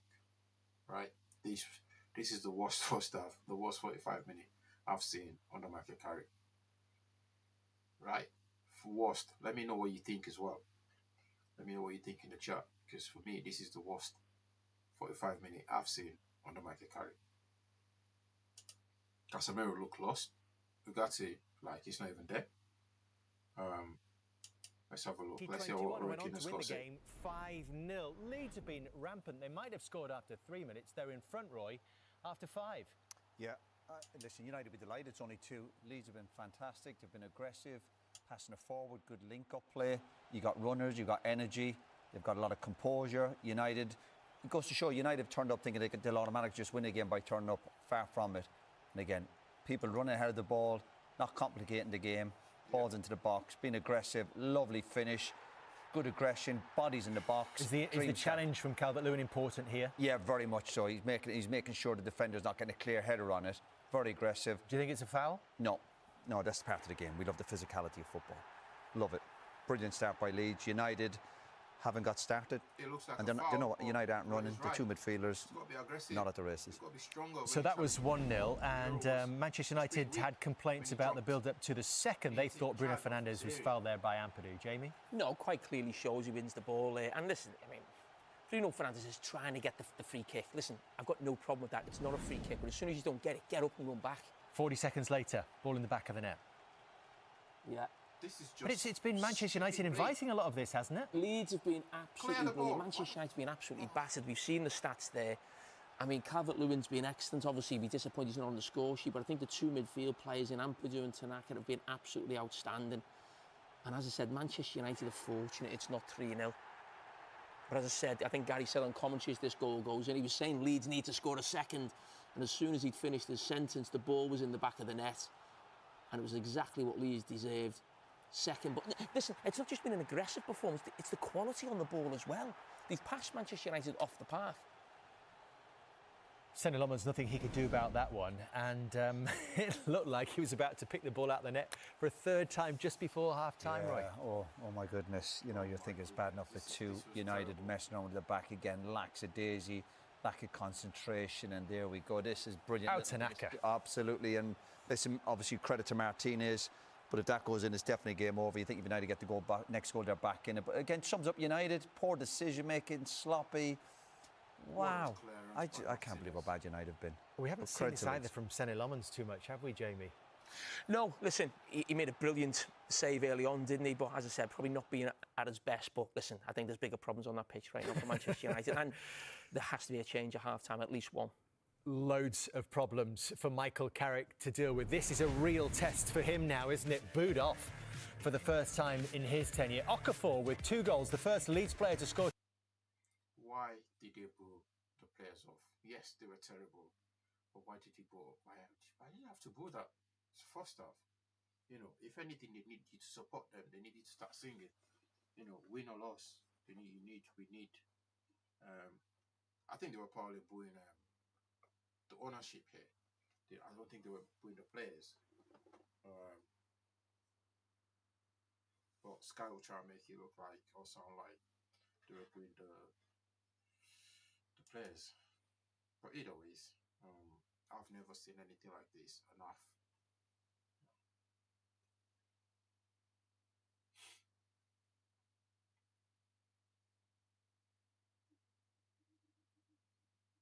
But anyway, we've got Arsenal under pressure now from City, you know. Perfect weekend for Man City. They're now officially in the running for that title. It's in their hands. It started when Arsenal were beaten 2-1 at home by Bournemouth before City were 3-0 winners at Chelsea yesterday. It moves them to within 6 points of Arsenal with the game in hand. And, of course, they play each other at the Etihad on Sunday. Let's speak to a man who was at Stamford Bridge yesterday. City fan, rock and roll superstar, the wonderful Noel Gallagher joins us live on Drive. Noel, good afternoon. Good afternoon. How are you, sir? You good? You well? I'm very well, yes. You? Very well, thank you. Do you have a massive smile on your face at the moment? No. It's still, there's a long way to go yet. There's a long way to go. I didn't. You and I, we spoke yesterday. I had no idea you were at Stamford Bridge watching a game. Well, there you go. What can I say, man? I'm a man of many talents. Yeah. Were you in the away end for that one, or did you have a box, or how did it work? No. I was in the away end with the lads. Yeah, it was great. Well, let's talk about your team first before we talk about the demise of Bence's. So at half-time, things weren't looking necessarily great. I think it's fair to say you might have been a little bit worried. What was the difference, do you think, in the second half, Noel? I don't think anybody was panicking in the City end. It wasn't, Chelsea. It was quite an even game, but we haven't been able to put together 90 minutes all season. So, same happened with Arsenal in the cup final. The Arsenal were kind of in it in the first half, and then we kind of knew that coming out, City would have an amazing 20 minutes first, second half, and that was all riding on that, really. And once we got the first goal, that was it. It was party time. But the atmosphere was unbelievable. It's everybody's starting to believe now, so it's game on. No, talk to me about Shirky. I mean, I think he's the next superstar of the Premier League. Well, his first season, he's only going to get better and better and better. And I think once he's pretty good already, but this time next season he could be a world superstar. He's just great to watch, and he takes the mickey a little bit, and he winds opposition fans up and opposition players, and that's a good thing. I think he's the kind of footballer that'll get kids into football. Yeah, do you know what I mean? He's the kind of footballer that he's like the Prince Nazim Hamed of football. He's a show off, and he don't care. He's cheeky, and he winds people up. We love him. He's amazing. Just going back to what you were saying before about, you sort of fancy it now, but there was a time we would speak to you and you didn't think that was the case. And at both times I sort of agreed with you. Do you feel as though the players now truly believe that it's theirs to lose, that they've got as much chance as they've ever had this season? Well, it looked like it from yesterday's. I mean, when I came on, I don't know when it was. I mean, Arsenal, I think, had lost one game all season. So logic would have told you then that, everything looked like it was pretty set up for possession for Arsenal, but they've, The Butlers. you know, they've done their usual thing in April. So, did the City players believe they better? Because I tell you, the Pep does. The Butlers. Yeah, I look at Pep now and it looks like he's thinking to himself, Yeah. Here we go. Yeah, absolutely. Here we go. Absolutely. Yeah, what he texted me after the game, and it was you know, he is bang up, he's fired up, properly fired up. Do you ever speak to do you ever speak to him before the game, like with an hour to go? No, Okay. I've done once or twice, but we can sense it now. Do you know what I mean? It's crazy to think that we've got 10 games, potentially 10 games left in all comps. If we win all 10, we'll have done a domestic treble. And nobody was even talking about that 2 weeks ago. That's insane. That's such a good point. No one has ever mentioned that this season. No one's mentioned it. We've done it under the radar. We've got this far under the radar.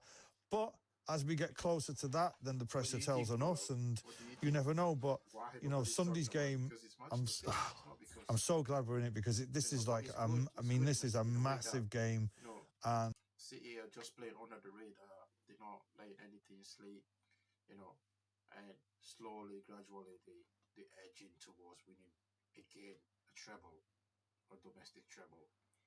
That would be crazy if City can pull that off.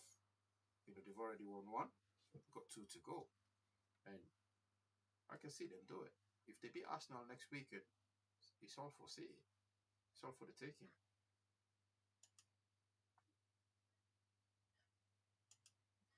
Right, let's see what Michael Carrick's got to do. Who's gonna take off? Šeško. I think Šeško should come off. Ugarte should come off. Those two, I believe they need to come off.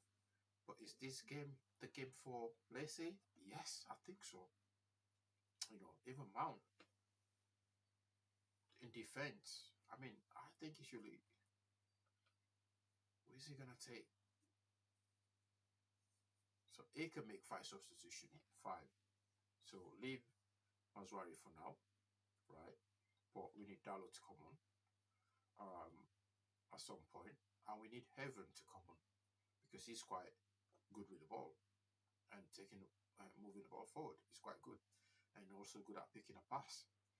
So, and to me, it looks like he's been watching Harry Maguire play as well. But this is the team we've got today. And you can see 1, 2, 3 of the back 4. They've not really played together under Michael Carrick. If you look at the 3 of the back 4, they've not played together. I don't know why nobody's talking about that. Mazwari, Euro, and Martinez, I've not really seen them play together. But still, these are international players. You know, he plays for Morocco, he plays for Argentina, he plays for France under 21. Luke Shaw, I mean, he's not playing for England at the minute. Casemiro just came back from a very good international with Brazil. Ugarte had an appalling international, to be honest with you. It wasn't the best to watch international football. Ahmad had a good international as well. And Cunha, alongside Casemiro, were brilliant for Brazil. Šeško, you know, all good. These guys are international. But with Šeško, they need to pass the ball to him. They need to cross. Ahmad is not crossing enough ball into the box. That's my concern. And watch, when Mbeumo comes on, they're going to cross the ball to him. And that's because they actually believe he can keep the ball, he can score a goal. Right? Šeško should be an impact sub for us. He's an impact sub. There we go. If you're Daniel Farke, you change nothing about the approach. It's working so well thus far. Yeah, just one thing, if I was Leeds United, that it would be just to make sure that their back 3 don't get caught on the ball in their own defensive third and create their own problems. There's just little bits in the first half at times where they got a little bit sloppy, and Manchester United could have counter-attacked on them. So, yeah, they've still got to be careful at 2-0. Tanaka moment before half-time where Lisandro Martinez slides in. It was a vital moment. It's Calvert-Lewin again, who's getting the better of Euro, and he goes down. Got goal side of the defender. Well, if there was a foul, I think it was the initial foul outside the box. I think he lets go Lenny Yoro before it gets into the box, but he's certainly... Another loose pass from Manchester United at the back. Bogle can't find his way through. Casemiro in with a challenge. There's Agate, and he wins the free kick just in time. Yeah, it's been a struggle for United centre-backs to handle Calvert-Lewin. I mean, there's the foul, and I think then he lets go. It's Šeško. Oh, brilliant from Šeško! Is the finish there? It's off the line by Justin. Well, Šeško getting the better of his international teammate Beal.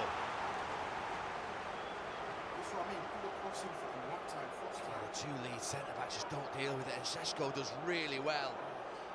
Just nicks it round the corner. Darlow's out quickly. Manchester United corner. Could be in for quite the second half. Okafor. Get away, Martinez back in there. Will it drop to a red shirt on the turn? Agate. It's calm from Ampadu. Very calm. Aronson. What a break this could be for Leeds United. Bogle just needs to move it left, and Shaw stopping him. Will get booked, but maybe a good booking. He had no choice, Luke Shaw, just to take the booking. Cynical, but I think any defender, including myself in that position, would just take the foul, take the yellow card. There's two clear on that far side, and he couldn't take the risk.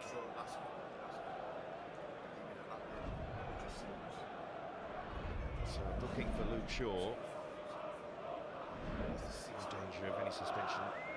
No player out there tonight, but United have this free kick. Tanaka plays it in. Yoro heads it away. There's Aronson. Bogle has found himself in some positive positions in this game.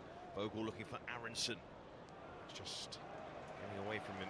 We saw that chance from Šeško, and he is going head-to-head with his international teammate Jakub Biel. Two Slovenians. Yeah, they didn't have much to shout about in the first half. Šeško, very little service up to him at all. No, he had a lot to do on that one. He did really well. Biel goes up again with Šeško. It's Casemiro. Come on. Martinez, look shot is right there. Why is he taking his time? These stupid passes are killing us. Yoro. You got Luke Shaw free on the left.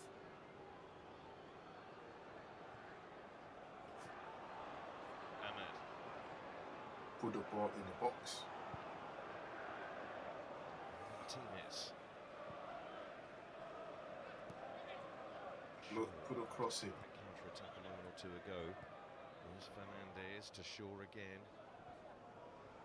Fernandez. Shaw. United organised. Fernandez. They've had to turn to come up with something special, but Cunha's done that himself on occasion. Fernandez. Tanaka trying to win it back. Put the cross in now. Cunha, Fernandez, that's blocked. Aronson gets it away. There's always a lead. That's better. That's better. That's a lot better. We're keeping the ball a lot better now.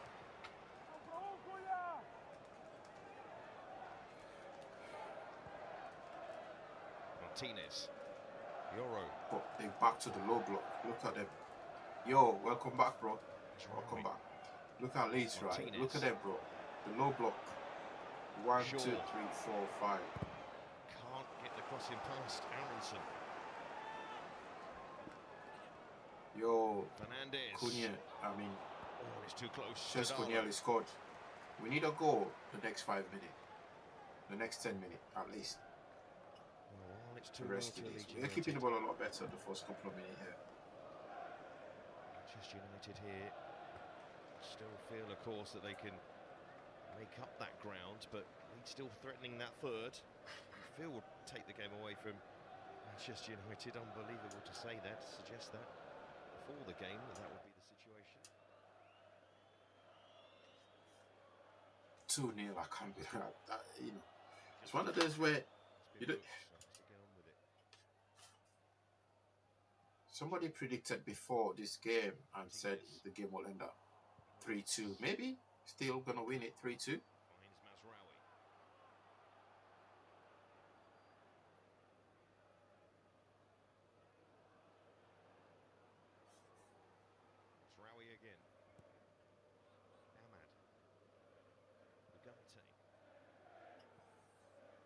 We're going sideways, sideways, and backwards.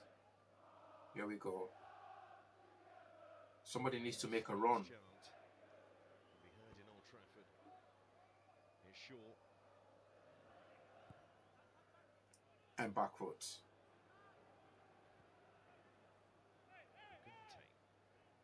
Casemiro looks for Fernandez. Too much. We're back to the Hollywood passes. First 6 or 7 minutes in the second half where Leeds are just sitting back in that 5-4-1 shape. Leeds, they're trying to hit us in the counter. Difficult for Manchester United to find passes forward. More discussions. So in that sort of situation, is Carrick calling Steve Holland down, or is he just going down to give him the advice? I think he might have gone down.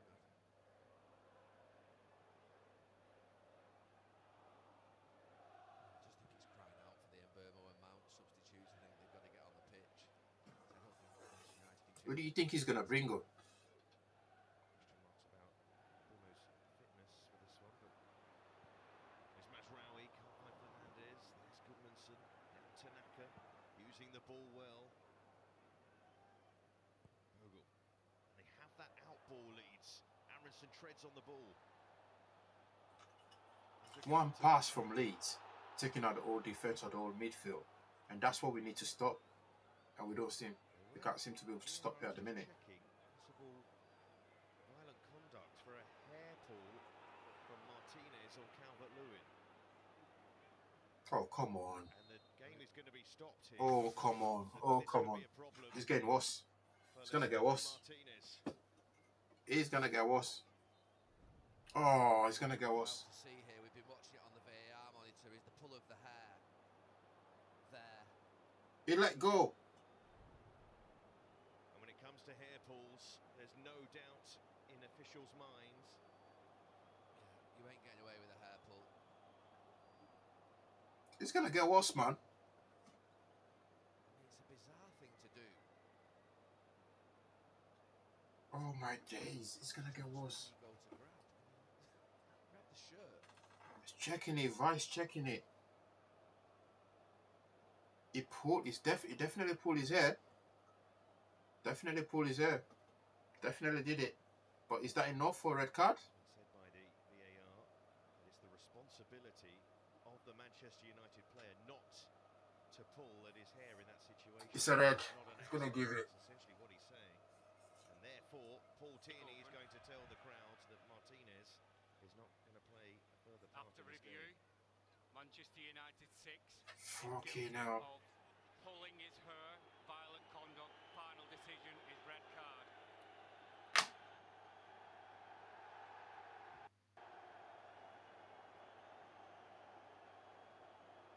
A red card for Lisandro Martinez. What the fuck? And Michael Carrick won't have seen it.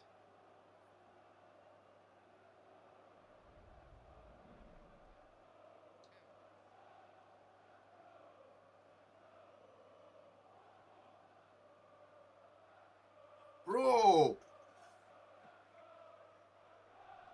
You're a fucking international player. You play for Argentina, bro. Looking perplexed. I'm confused. What have I done? Yeah, he pulled his hair. You pulled his fucking hair. That's what you did. I think it's something that ultimately results in a red card nowadays. There. He knows what he's doing there, Lisandro Martinez. I mean, if he grabs the shirt, I think it's fine, but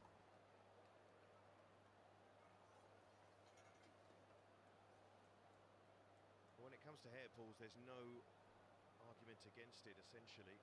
No. In the eyes of the officials, something you just Bro. do is deemed violent conduct, and therefore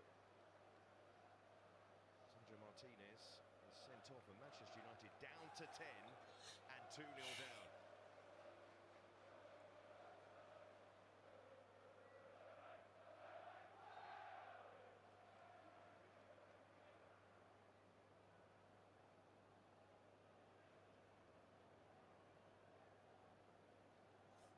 So the reason why there was some confusion there, because the crowd didn't hear the referee's announcement. And here's Justin, flashes it across. And Okafor was attacking that, kept it in play. Here's Goodmanson. But that was the reason for the confusion. The crowd did not hear the referee announce it to them, and therefore they didn't know what he was sent off. Oh, bro. I guess that also concerns Manchester United players as well. Certainly Michael Carrick. Bruno Fernandes not happy. Still has some words for the referee. Yeah, it's over, man. It's over. It's fucking over. Coaching staff of Manchester United. The first red card for a Manchester United player against Leeds in the Premier League. So what a position Leeds United are in here. A rare position. Calvert-Lewin. Another attempt on goal. An easy one in the end. Nearly an hour played, and this is a situation beyond their wildest dreams. Well, I just talked about Leeds United not going down to 10 men. Manchester United have 2-0 down, and this game becomes very difficult from here on in.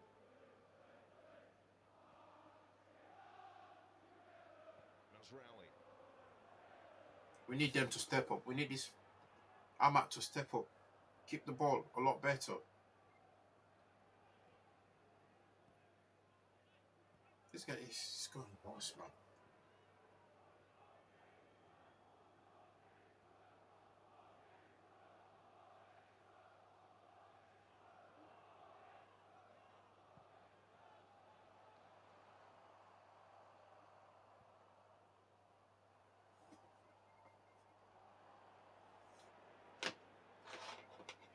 Oh. It's Justin. It's just an odd thing to do from Lisandro Martinez. It's not something that sort of ever... You would kick people, you would grab their shirts, you might... And no way United winning this game. And if we win this game, right? If we win this game, think would come into your mind. I know it's happened to Cucurella a couple of times, hasn't it?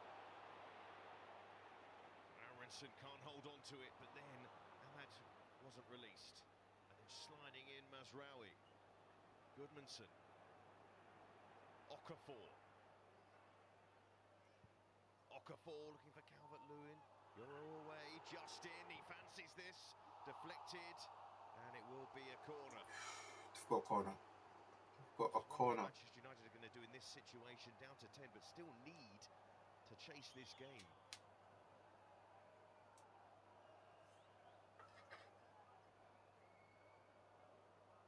Imagine they weren't that far away from making some changes, but for that red card.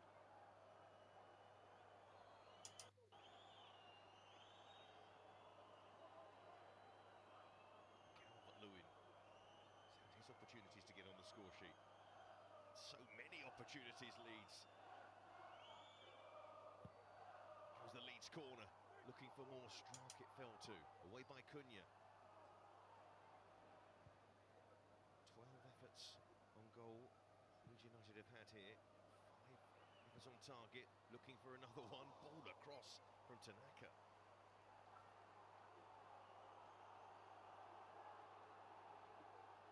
Shaw. Sheshko eased off it by Stroud. Tanaka.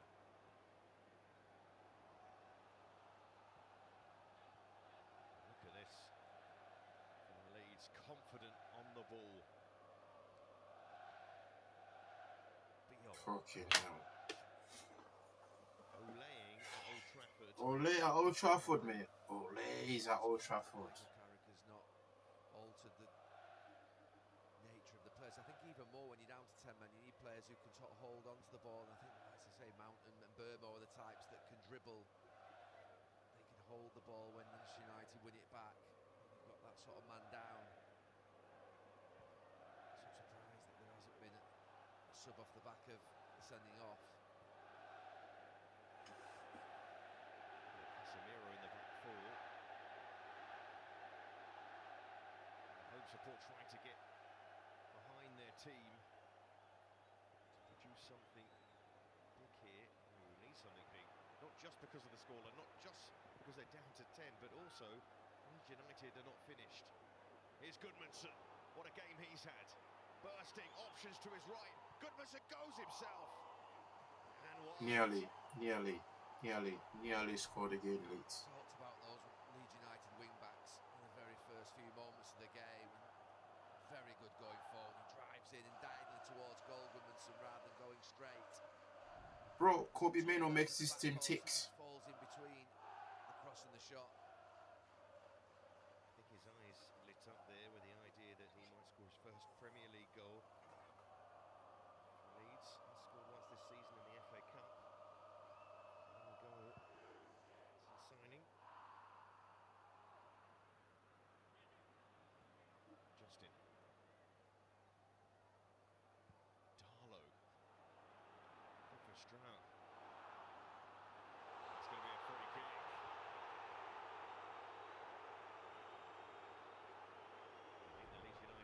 Keeper pretty pleased.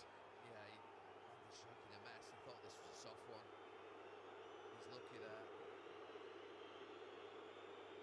think he just tries to get his body in front and is just trying to hold his position, isn't he, Ahmad, and step across to protect the ball.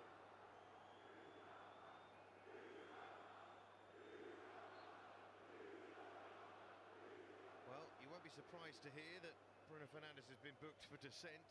He's been in the referee's ear pretty much since the sending off. Not happy at the moment, Manchester United captain. Expecting him to be happy, considering the situation. Shaw. Will he find Cunha? He does, and Cunha! Yo, yes, G. Yes, G. Naz. Nah, this is not Matt Goldbridge, bro. This is Sal, you know. Oh, what a save. Naz, what's going on, man? What's happening? Long time.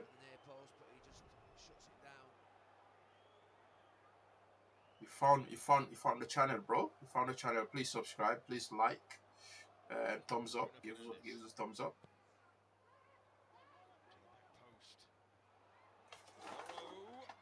Ooh. Nah, I thought the Mac. It's a big time on Mac. It's a fraud. Whoa, here they come again. Yeah.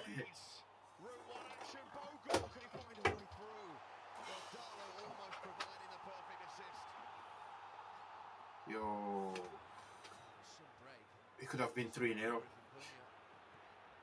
Come on, let's go. Let's go. Put a cross in. Oh! We know he could jump high, but not high enough. Goodmanson collects. Bro, yeah, man. Definitely. It's one of those situations, even with the home side having 10. It's a struggle today, bro. This game, I didn't see United losing this game at all. 2-0. It's mad. It's mad. We're building, man. We're building. We're not Matt Goldbridge yet. We're building. That guy has already built his empire there. What is he on? What about? Over a mil. Over 1 million subs.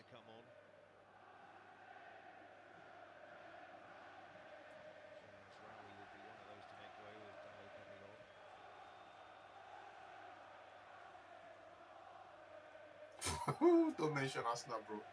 We've got a couple of bottles here for you if you want them, Naz. We've got a couple of bottles. You know? You want the bottle? Yo, I know, man. I mean, you still have a chance to win it, bro. You still have a chance. If you can beat City next week, that's possible, but I can't see that happening. I don't think Arsenal will beat City. And City, they're just on form. They got players. The bench looks that. I don't think you can beat us. You can beat Man City next week. That's gonna be the biggest game in the Premier League. You know, City, Arsenal is probably gonna be the most watched game. in a very long time next week. Challenge from Bio and Sheshko. No foul. And here's Okafor take on Fernandes because he knows he has the pace on him. Not a good pass to Aronson. It's going to be the biggest game. I'm going to try and stream it, you know, or I'm going to try and go to that match. I'm going to try and watch that match live, the City. Yeah, even Gay, bro. Gay was a good signing. Gay is the brilliant signing. 20 million for Gay? It's madness, bro. It's menu, definitely. Sharky is a troll. Sharky is going to win the league for them. He's bringing on Dallo and Sharky. In Burma. Right? We need Mount in the midfield. Ugarte needs to come off. So far. Cunha took a touch off Bio. Corner again. Come on, boys. You can do this. Yeah, Matt Gay, 20 million for that guy they pay for him. Can you imagine? He's currently one of the best defenders in the league. And he scored yesterday. Watching them do that, but they wanted to do that to take the sting out of this one at the moment. It's got some sting. It's Manchester United look for one back. Poor corner kick. Bruno, what are you doing? Oh, this was Ahmad. To send it back in again. Lovely shot. Casemiro. Yes! Come on, Casa. Come on. Come on. Yes. 2-1. Oh, may I assist you, sir? That's it. Come on. Come on. Fucking get in there. Get in there. Get in there, boys. Get in there. Jeez. Casemiro. Fucking get in there. 2-1, lads. 2-1. 2-1. Who is closing in on that Premier League assist record, and Manchester United have made 2-1. double change as well, and Bumo is on. Dallo Bumo is coming on now. What is Ahmad off? Michael Carrick's put Ugarte as centre-back. He's moved Casemiro forward one. And then they've just got that four of Bruno Fernandes, Šeško, Cunha and Mbeumo. We can do this. We can do this. Old Trafford. Old Trafford is loud now. Dangerous. 2-1, bro. 2-1. So you are just joining this game. You've missed a lot already. And Manchester United down to 10 men but have got one back here. It's Old Trafford, bro. We can win it. 3-2. Oh. Let's go. Let's go. Let's go. Here we go.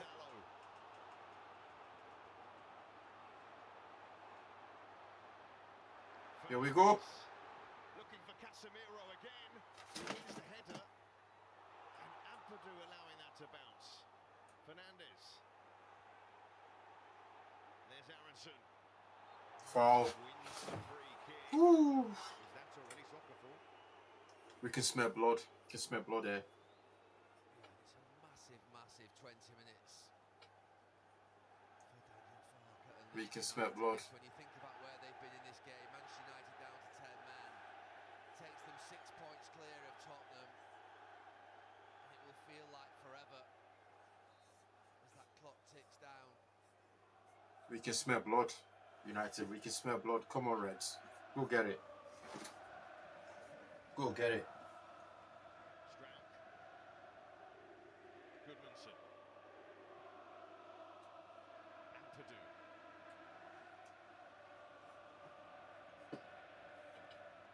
He's finding themselves in a tricky situation now. With their lead only. Come on. Stick or twist. It's one of them where you would think that Leeds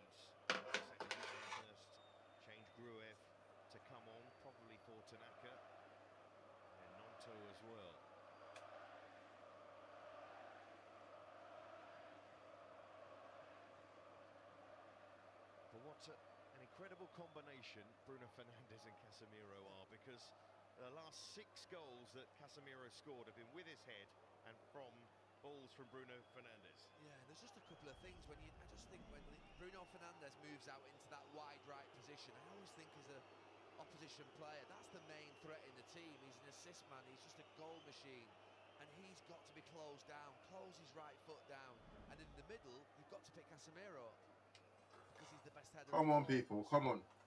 Yeah, they connect time and time again. He wins so many headers in the box. And of course, they're experienced players who've been so important to Manchester United. Okafor going off. Applauding the Leeds fans. Well, the Manchester United players around the referee because they think that Okafor should have gone off over the far side. They're not very happy.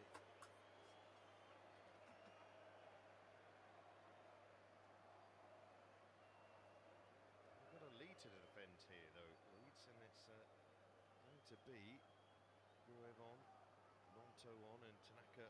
Nonto is very annoying. He's a very annoying player. I don't like him, you know, and he's quite. It's almost like than James, but is he quicker than James? He's got quick feet. It's a small, you know. To do the same. I remember when he thought he was Ronaldinho, he asked to leave Leeds United, and he's still there. Nobody came for him. I think he put in a transfer request, Nonto. But he's very annoying. Very average, good player.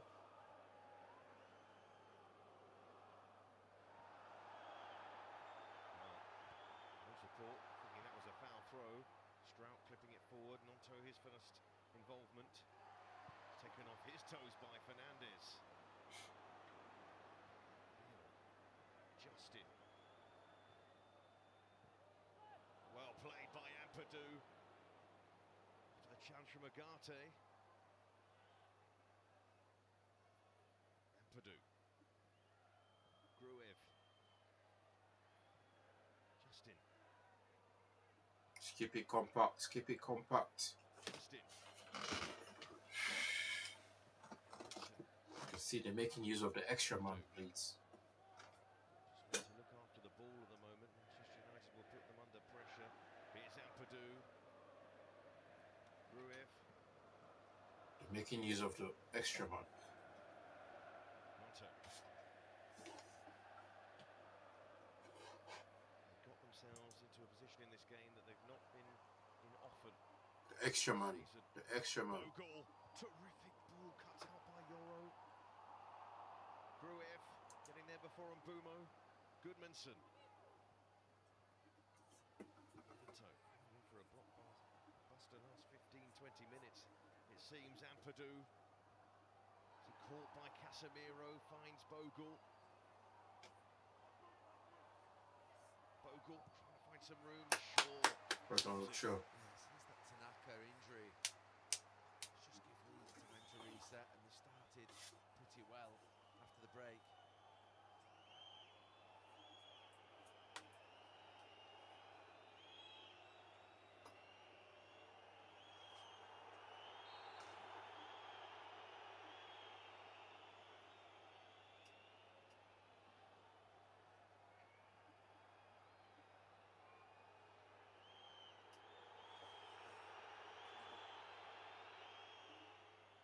Ampadu with a long throw, and was defended by Agate. Leeds will look to get on with it. Dallo. Let's go. Attack.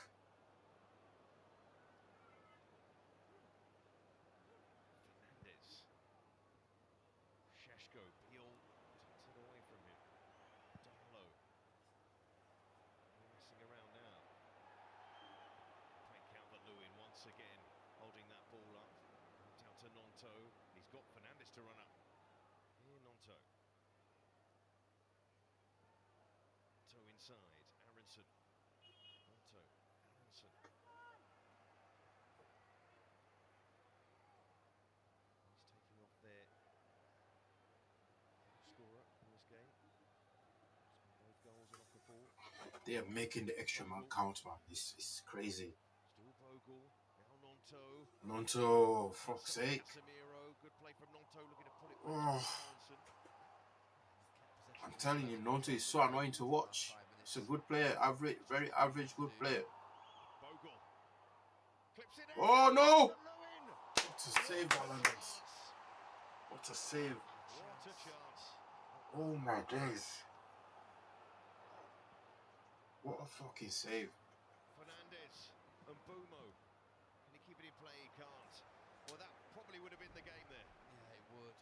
The only thing I would say in his defence is there's not a lot of pace on the ball. It's just clipped into him, and he's got to throw his neck muscles. That should have been 3-1. The main problem for him is not just the power, it's the direction, because it's straight at Larmans in the middle of the goal. It had to be to one of the corners. Now the other end. Come on. Wow. And he wins a goal kick as well. Well, his first touch was really good, Mbermo. Wow. That little second one, which might have allowed Biol, that one, just allows Biol to get back in. Did he need that second touch? Bumo started every game for Michael Carrick before this one. He's turned to him to try and rescue this for Manchester United. Yeah, it's chances like that that make you think that Leeds do need that third goal. Header from Ugarte. There's Yoro. Now Casemiro. Come on. And is inside to Dallo. Come on. Dallo onto Mbumo. Casemiro. Cunha. Shoot! Good take. And Whoa. for Dallo. Yeah, it's really good actually from Casemiro. It's more of a pass really to the edge of the box towards Cunha. And Oh. the best kick from Dallo, but it's broken for Leeds. Calvert-Lewin. Leeds on the break. Monto. Gruev. Goodmanson. He gives it away. Yo, Sean. Manchester United. It's fine, man. It's fine. Bro. Here's Gruev. Aronson. It's a good challenge from Fernandez. Nah, all good, man. All good. Casemiro. He All gives it away. It's time to we are struggling, bro. Goodmanson. Yo. To keep it at the moment. But Goodmanson looks for Aronson. Ugarte clears. Monto. Ampadu. We currently have Ugarte playing as centre half, right? Because of a red card. Martinez was sent off for, you know, dangerous play because he pulled Dominic Calvert-Lewin's hair. He pulled his hair, so he got sent off for that. VAR, check that. You know, our luck. You know, our luck of all days. We got a red card today. Come on, come on, let's go.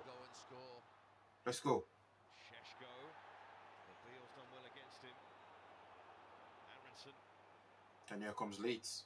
Aronson. Should have enough men back. that's the thing, they've stopped going forward with intent. I think they need to now. Gruev's going for it. Gruev fancies it. Could have slipped in. Calvert-Lewin. Yeah, so he got sent off. Now, He was never set to shoot. I mean, we're 2-0 down.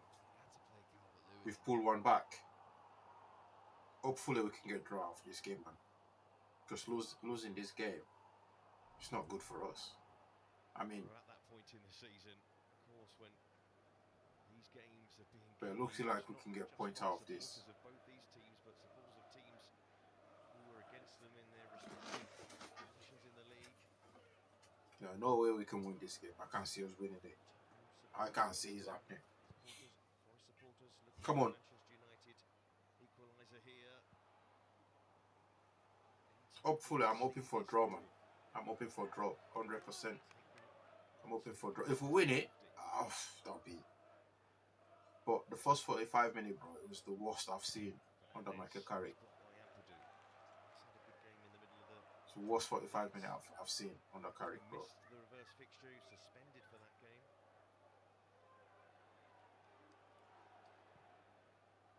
Come on. Corner. Go corner. We might get a draw off this. If we score now, we might win it. Cunha, Burma should have started this game. Should have started. It's Leeds United, man. They're very tricky bastards. They're very tricky customers to play against. Very tricky. Away, home and away. They're very tricky. They're one of our biggest rivals. And an equaliser.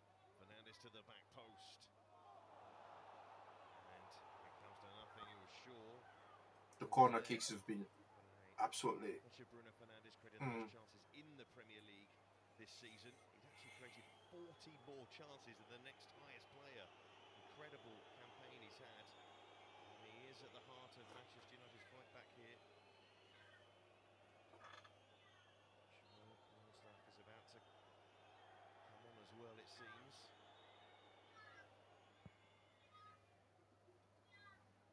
Darlow forward. There's Fernandes. Beyond. Euro. Come on, chase for it. For Šeško to work with, perhaps. Defended by Justin.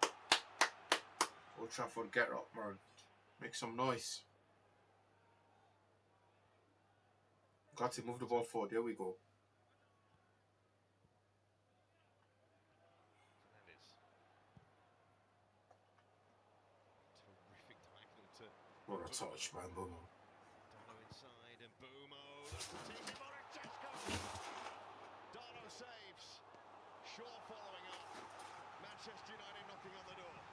Me. The pass from Bruno Fernandes and then the cross from Mbeumo is perfect for Šeško. Whew. Can he get over it? Can he head it down? Stones lets it hit his head. Fernandes. Back post again. Players queuing up as off the line. Still not clear. Agate and a swipe. Oh, Casemiro and Agate coming so close. How can Leeds break? Nonto's in if he's played. He's going to break again for Goodmanson. Now Nonto. Calvert-Lewin bursting forward. Aronson up with him. Nonto. Inside. Bogle. Took a chance. And then Cunha. Oh.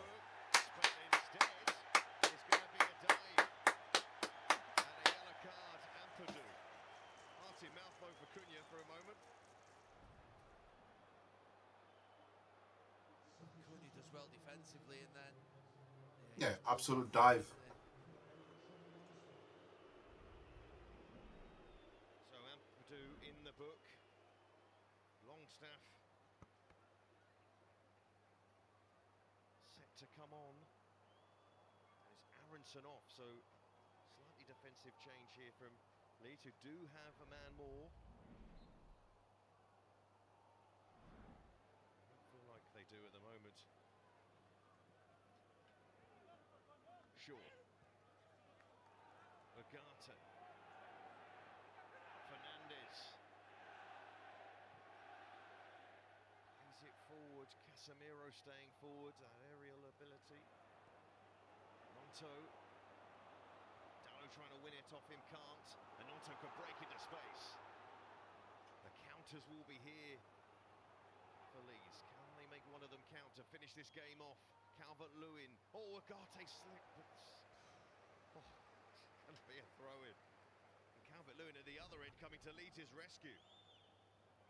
Look at Calvert-Lewin. He's gone back in as the ball's gone over his head. Off the line. Off the line. Vital. Brilliant work from him.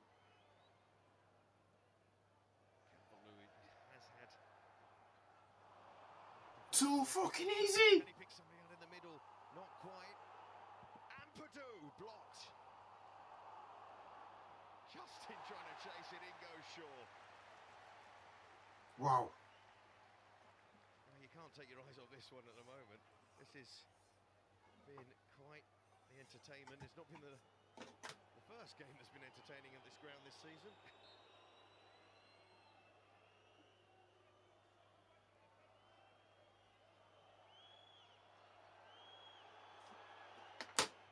Time wasted. Time all we have as well. Tanaka's down for a period. Here's Goodmanson. Bogle. Looking for Calvert-Lewin. Away by Shaw. There's Justin. Bogle. Fouled by Agate, was he? He was. And so a free kick to take more time out of the game. Agate does like a tackle. Most tackles per 90 in the Premier League this season for Manuel Agate, but tackles are fair ones or not. It's perfect for Leeds United. The game stopped. As far away from your goal as you could be nearly. I don't think we need to complicate this. There's going to be quite a few minutes of added time, so I think we need to try and still attack normally. Bro, we need all type of time right now. Faggy time might not be enough for this game, you know. Might not be enough. But if we lose this game today, it's not a disaster, to be honest. 11 minutes But when they took on West Ham United in the after FA Cup, 24 days as well, very you know, important we've not played a game for 24 days. yesterday against Sunderland. They couldn't make the most of it. The players are rusty, some of them. And we missed Kobe, man. We missed him. We've missed him so much. Hope it doesn't happen again. Fernandez. Here's Calvert-Lewin. He's got options to just keep Leeds moving here. Nonto. 90th minute.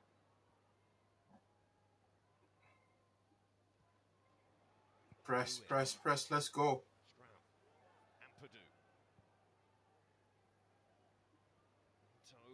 Come on, let's go. Maybe not the place to do it. Down inside to Sheshko. Referee almost in the way. Fernandez. Look, Shaw. Shaw took it well. And it was well blocked by Bogle. Oh, the 7 minutes. 7 minutes, bro. 7 minutes. No suggestion of Manchester United fans leaving this game at any point. And they'll certainly stay to see if their side can find an added time equaliser. 7 more minutes at least to play. They're used to seeing late goals here. Fernandez looking for Casemiro again. Dallo. And you could see he was going for it. No, I've seen number 2s do that in the past. The same result. I didn't get anywhere near that close. But Leeds, when it comes to this portion of the game, I'm not a fan.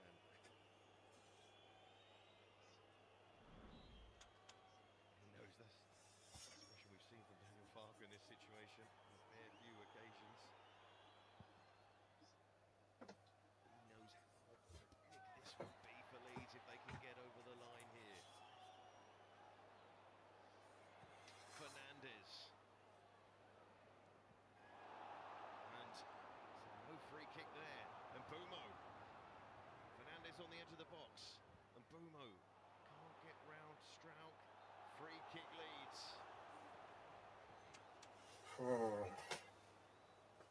Monto's just technical ability. It's been quite important in this last 15 minutes. He's held onto the ball and popped it about. 1 free kicks.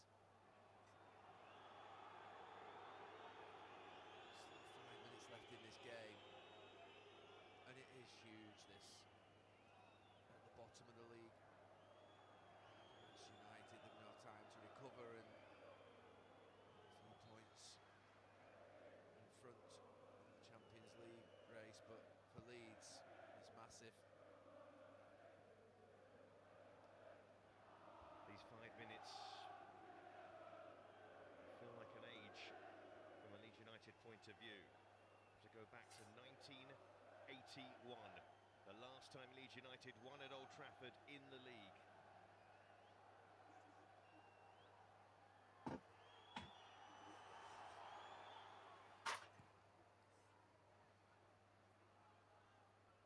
And Leeds United supporters had waited so long for an FA Cup semi-final. They've waited even longer to win at this ground in the league.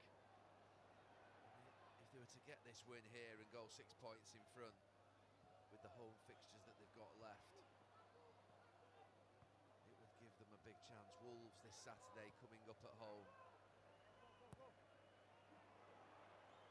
Come on. Catching hold of that. That's the remaining fixtures for Leeds United. On paper, this looked the toughest in their run-in, but They've got Wolves, Bournemouth. Thrown up interesting results. This being one of them, of course. Free kick on Euro. We mentioned before, not too much damage from a Manchester United point of view in their quest for Champions League football, but it will hurt to lose to Leeds United, that's for sure. No, it's a bad one. It's been a difficult night. I'm sure we'll hear a lot about the 24 days off and the fact that they're rusty, a couple of injuries obviously, but just couldn't get out the blocks at all in the game, and they've actually been at the best with 10 men chasing it. Cunha looking to get it back, Ampadu. Foul! And it was a fair-footed. Foul! Cunha You're going to get yourself set off, Cunha. Shut up. He had a few choice words. The referee's back was turned to him. Euro. Ugarte. 3 minutes left. Fernandes. Cunha. Someone's just got to go on man-mark Bruno Fernandes if he leads. The last thing you do is just step off him. You've just got to get to him. It's just so elusive. There's Euro. Even if Calvert-Lewin does it, you can sacrifice a player just to shut him down. Euro. Somehow finding lots of space in Manchester United. Euro. Casemiro peeling away. Dalot wasn't sure where the ball was. And a put on by Strack. Will Lamon's come up for this? Yeah, it's getting... There's an offside flag. Offside. Casemiro. Offside. Off this cross with Euro. Go ahead in the game, he does.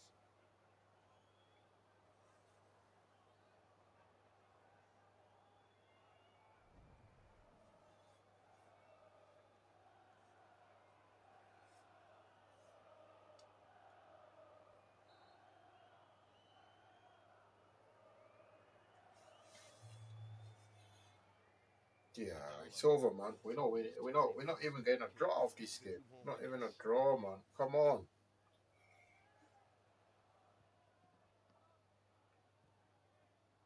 Ampadu. Euro. Nonto. No foul. Goodmanson. Nonto.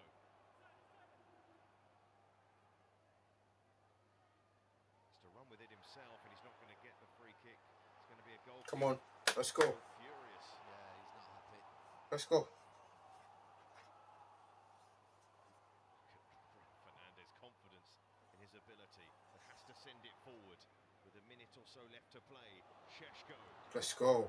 And Bumo.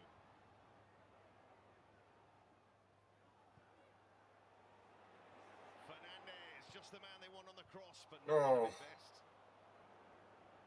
And Ugarte. Come on. Free kick to Manchester United. It's a big call from the referee. Interesting. Final chance. Calvert-Lewin doesn't go over his shoulder again. Final chance. Last chance. Last chance. And so, this is the game right here, and Lamon's... Oh, what's Lamon's doing? Oh. check. Am I allowed to? Fernandes to take the free kick. Time almost up. Bruno Fernandes. Darlow comes. It's a great punch. That's good. Manchester United still with the opportunity to send it back in. Ugarte. Cunha. Gruev is there. Wins don't come much bigger than this for Leeds United. Daniel Farke celebrates as the club wins at Old Trafford. It's over. In the league for the first time in a long time.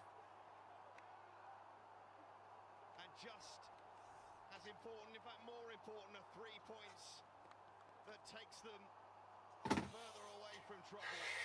Okafor, the man with the 2 goals. Manchester United going down to 10 in the second half. Let's go, pulling one back, but Leeds held on in the end. What a win for Leeds United over their great rivals. And Gary, a word on Leeds and Manchester United. Oh, it's a monumental night for Leeds United. He'll have been nervous about the fact that Leeds United were going perilously close to relegation, but I think this victory goes a long way to securing Premier League survival status this season. For Michael Carrick, well, a really disappointing night, the most disappointing since he took over in the job, and they're going to have to recover quickly for Chelsea on Saturday. But for him, Okafor, what a night, and Leeds United fully deserved it over the course of the 90 minutes. They were the better team. The damage for Manchester United is the opponents they faced, but as far as their question, Fucking hell. damage considering other results, but it will still hurt them. But for Leeds United, a result they will cheer, and one that their relegation rivals certainly won't. Final score at Old Trafford: Manchester United 1, Leeds United 2. What a night for Leeds United, and that young man, 2 goals, a little bit of colourful language. I think we can forgive him that on a night of huge passion and huge emotion for his football club, because those 2 goals, that victory might well have just taken a big leap towards Leeds United staying in the Premier League. Roy Keane, what a performance from Leeds. Yeah, well deserved, fantastic. Obviously United reacted well after the sending off, but Leeds to go and beat Man United is the first time since 1981. 1981, 45 years. And also with the battle, of course, for relegation, huge result. We saw the manager at the end going on his knees, and he's usually on top of his emotions, but you can see what it means to him. Huge result, and they deserve it. We said before the game, Jamie, 4 games without a goal in the Premier League. There was no sign of that from the kickoff. No, it wasn't. They're absolutely fantastic. And for the majority of this season, they've been a breath of fresh air in the Premier League leagues. They've been absolutely fantastic. We had the first game of the season on Monday Night Football against Everton. Some of the football they played that night was excellent. But how they performed in that first half, I think will send a shiver down the spines of everybody in that relegation fight. Because they didn't just hang on in a game like that. They absolutely bossed Manchester United in that first half. And as I said, that man was at the heart of it. I thought he was fantastic, him and Tanaka in midfield. But that man is the match winner. Incredible to think with that level of performance, that was just Leeds' second away win of this season. The first being at Wolves, who they play at home on Sunday. And then they've got Burnley still to come to Ellen Road as well. And that is why those smiles are so wide, because they must be thinking they are almost there. But of course, the job is not quite done just yet. Where does this leave Manchester United, though, Roy, after that? They'll be disappointed. Obviously, they've had a lot of momentum over the last few months, a lot of praise for the manager. There's been obviously concern going into the games. They haven't played for a number of weeks, but the manager character said that shouldn't be a problem. They've been training properly again. They've had a training camp. But it was the way they started the game. You start the game that slowly, it's hard to recover. And you know what they didn't do in the first half, and what are you going to do in this game? We saw Man City doing it, particularly yesterday in the second half. You got to run. They weren't sprinting, United, and a little bit at the end, too little, too late. And it's a big setback for them. But midfield, non-existent. The 2, particularly in the first half, no energy, no quality. Leeds were over the blocks quickly, and fantastic result for Leeds.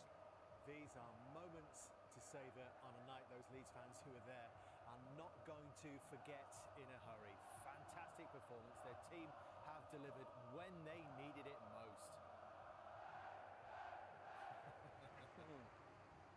I don't think this is stopping anytime soon. They love their life at Old Trafford. Team effort, here we go. They love their life at Old Trafford.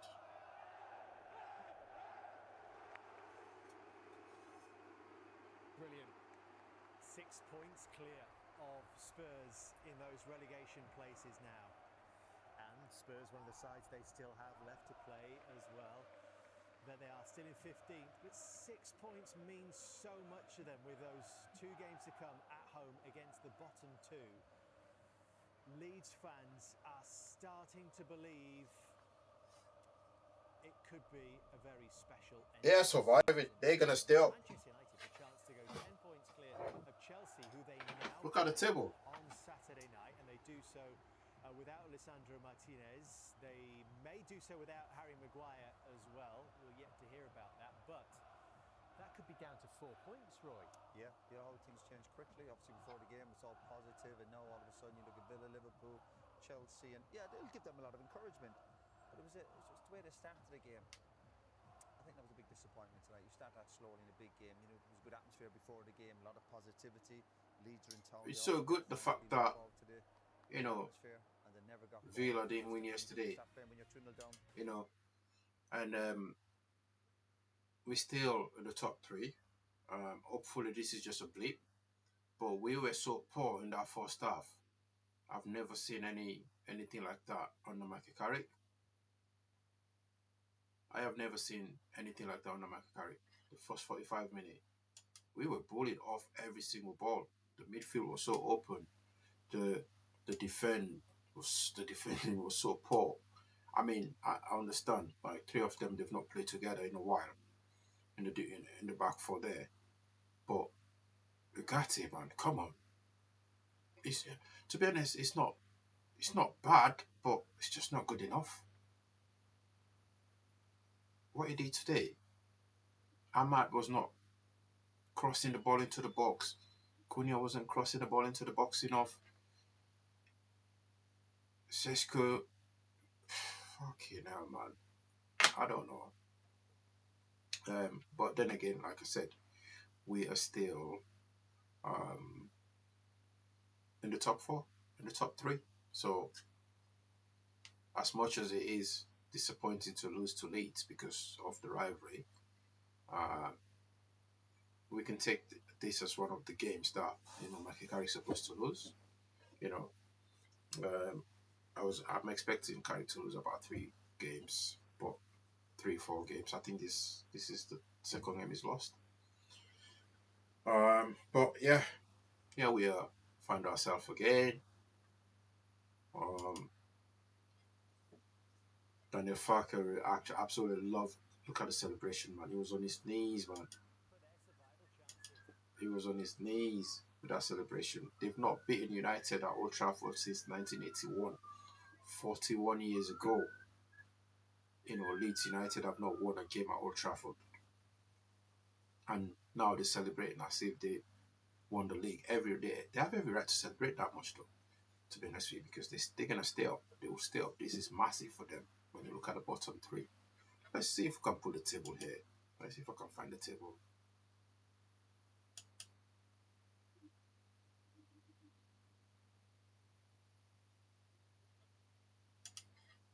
Let's see if we can put the table. Because if they stay up, I actually want Leeds to stay up because of the banter, you know, for the sake of it. It'll be funny to see them.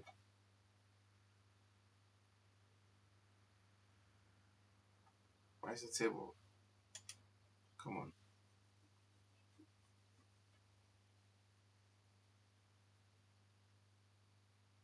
Here we go, Premier League table.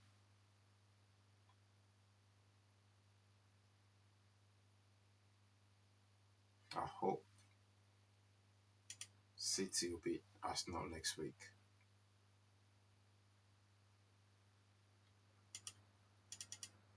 Let's see if we can pull the table.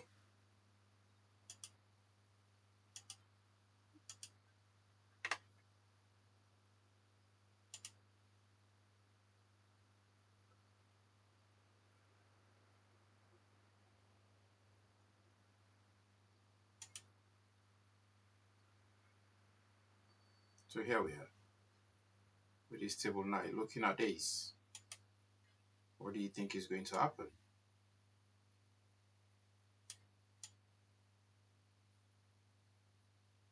And Leeds are playing Bournemouth next. We're still there. United, we're still there. Top 4, top 3.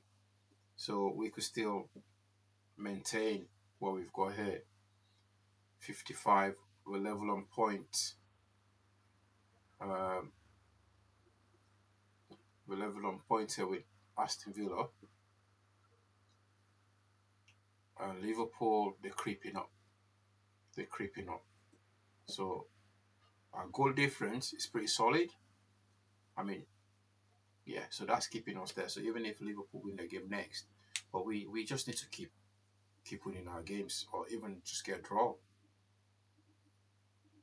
And Chelsea, they look way out of this now. You know, but anything can happen. This is the Premier League. So now you're looking at this table. United, look at Arsenal, 64 points with City, a game in hand there. So once they play that next week, they'll still have a game in hand, by the way, because Arsenal would have played 33 games. And then, yeah.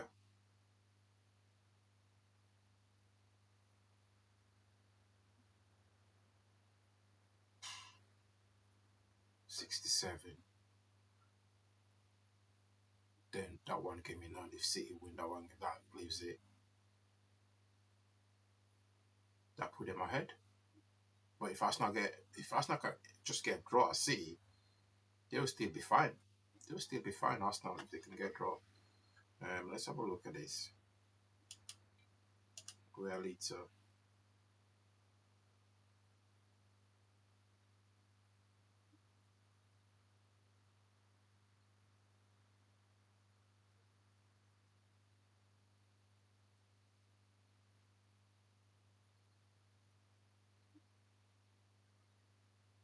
So Leeds United, they're now what?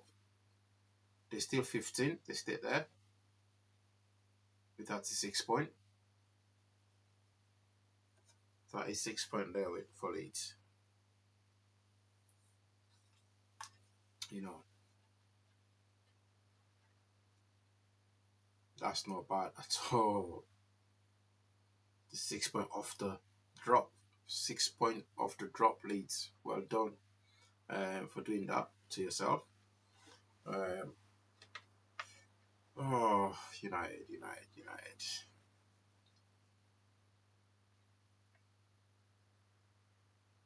Look at that.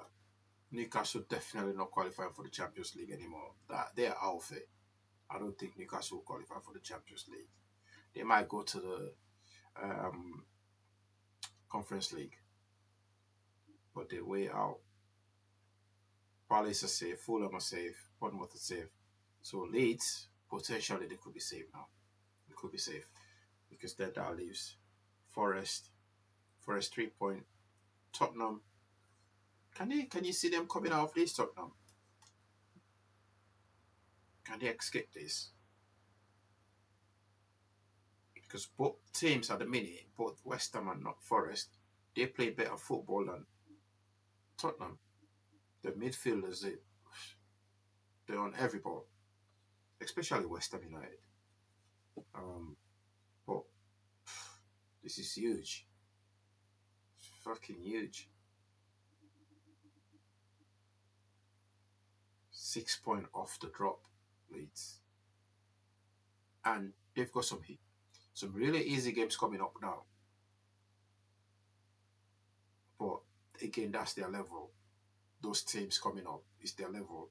So like a game like today is where they give their all, everything, because of how important this match was and the rivalry between United and Leeds. And now they've given everything. They're probably going to be so tired playing their next game. I think they're playing Bournemouth next. Bournemouth, they're not an easy team, but they've already beaten Bournemouth once, so who knows, they might get double. They might pull a double on Bournemouth next week. Actually, this Saturday coming. They're playing Bournemouth this Saturday. So yeah, they might pull a double on Bournemouth, but Bournemouth are not an easy team. They're not going to roll over because Bournemouth, they're chasing European football as well. For all we know here, this Bournemouth team could qualify for Europa League. They're currently on 45 points. So they're like, what? 3 points off Chelsea.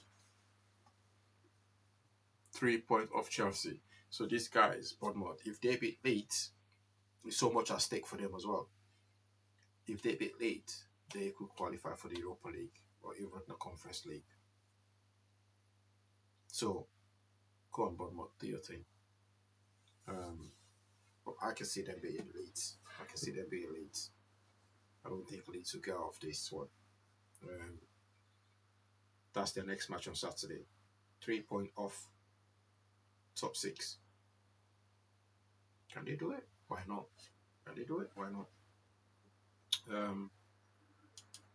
But yeah, that's the story of the night. That's the story of the night. Manchester United lost, dropped points to one of their biggest rivals. You know, one of our biggest rivals. They've not beaten us since 1981. Just let that sink in. Let that sink in. We've not lost a game to them since 1981. That's crazy. That's crazy. 41 years, we've not lost a game at Old Trafford to Leeds United. And they just came and turned us over like that. We lost the game in the first half, to be honest. I think we're actually better after the red card. We looked a lot better after the red card.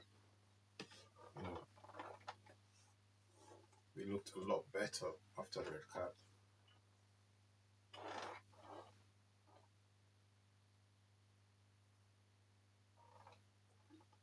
Whether I agree or not, but that's just a fact. Kind of look a lot better after the red card.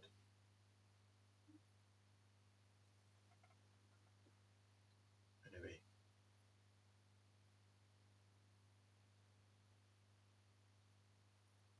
Let me go.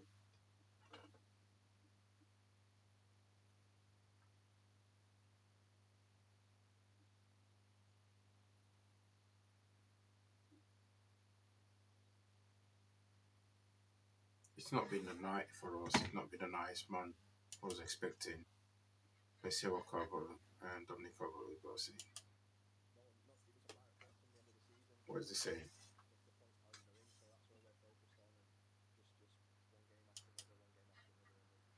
Stay in the Premier League. Well, you got the trophy in your hands. If you'll do the honours, please, to award the player of the match. Hey, well deserved, brother. Man of the match. They won man of the match as well. Yeah, well done to them. Could actually be an amazing season for Leeds if they do stay up. They've got their first FA Cup semi-final since 1987 to look forward to against Chelsea as well. Dominic Calvert-Lewin might have scored as early as the 3rd minute. Noah Okafor did after 5 minutes, Jamie. And you have to say, at that moment, Manchester United just looked stunned. They did, and listen, we know Leeds came into the game, they sort of, you know, that system, he played 5-4-1, but actually in the build-up, we can see it's almost like a back four in this one. Players just getting in between positions and lines, that obviously difficult for Manchester United to pick up, but I just felt some of the football from Leeds in that first half was absolutely outstanding, and I think that would worry the teams near the bottom as much as the result. That was a confident performance coming to, right now, the most informed team at home in the Premier League, and when you were looking at it, in that first half, it felt like Leeds were the team who were in the Champions League positions and Manchester United were the team fighting relegation. That's how big the contrast was, and it didn't flatter them at all. And that goal just sums them up, really.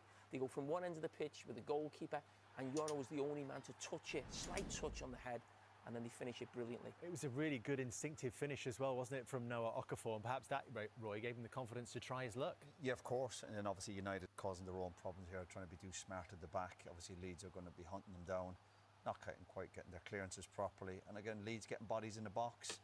Obviously delighted with the start they've had. And then if you don't shoot, you don't score. Good connection. Poor defend. People could say it's unlucky, but he's got to defend better than that. But to go 2-0 up. And the way they started the game, getting bodies forward passing.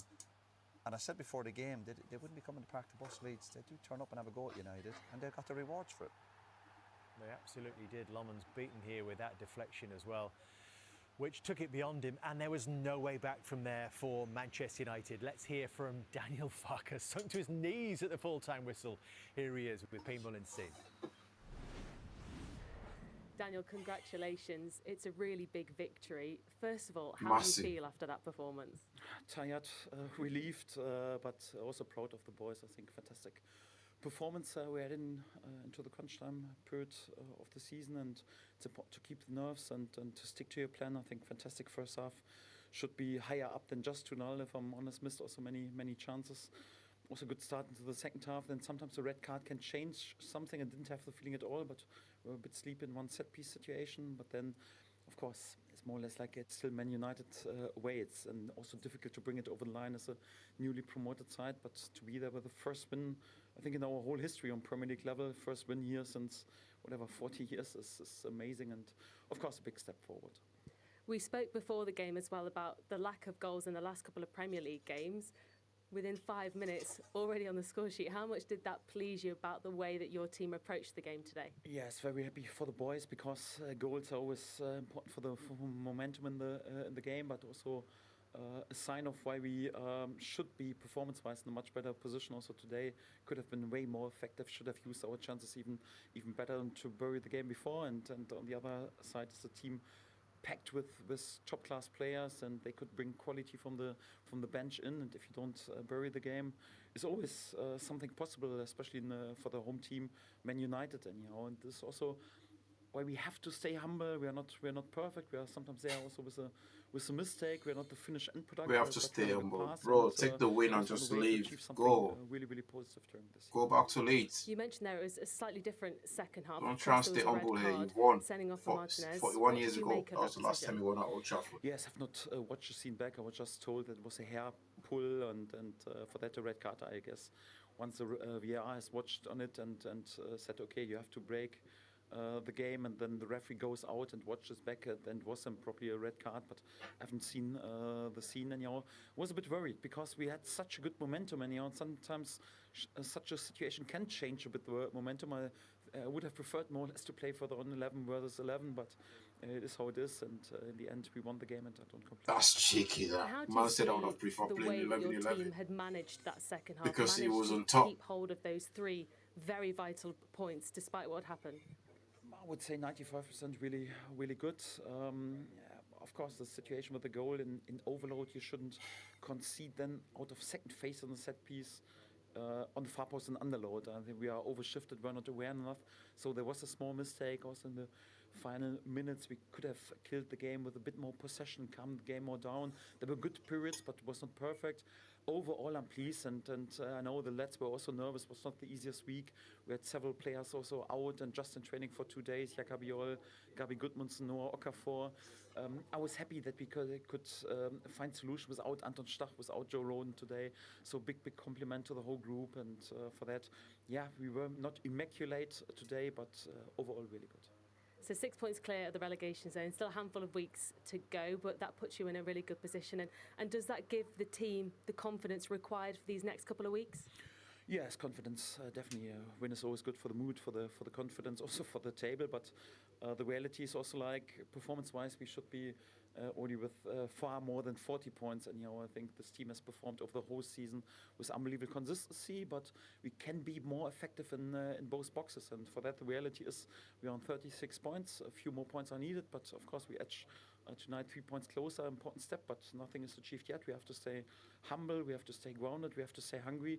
And need to make sure using humble in the upcoming games and win. Jeez, get out, man. Congratulations today. Best of luck for the rest of the season. Thank you. Thanks a lot. Cheers. Thanks. Nice to see you. Thanks. And it's not just tonight. 4 defeats in the last 23 matches for Leeds United. And perhaps he deserves a little bit of praise as well this evening, Roy. Yeah, he was under huge pressure. Even there was talk about him changing in the summer, and then when they had a kind of sticky patch over the season, there was talk about him leaving. But he's proven to be a brilliant manager. Obviously, the win tonight, even getting to a cup semi-final.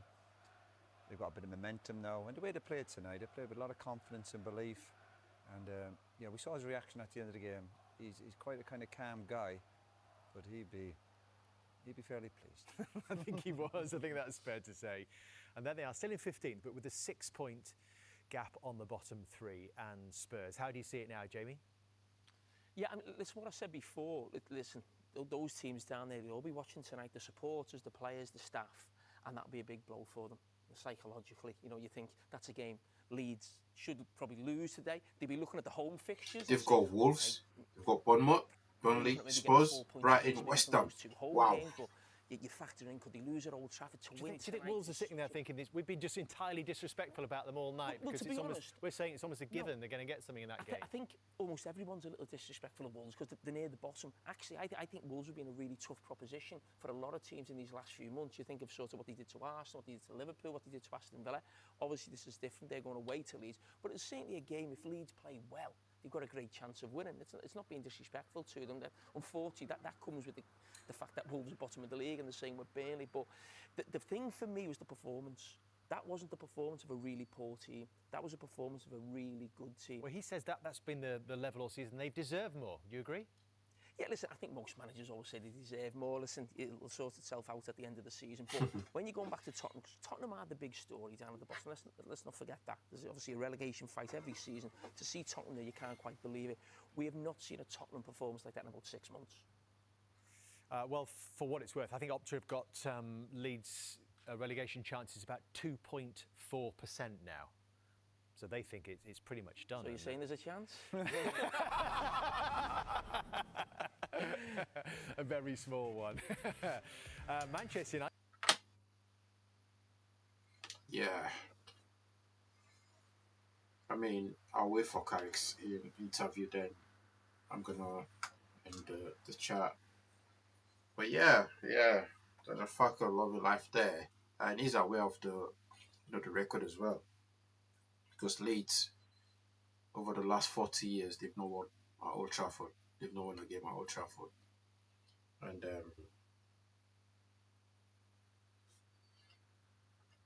yes, see him.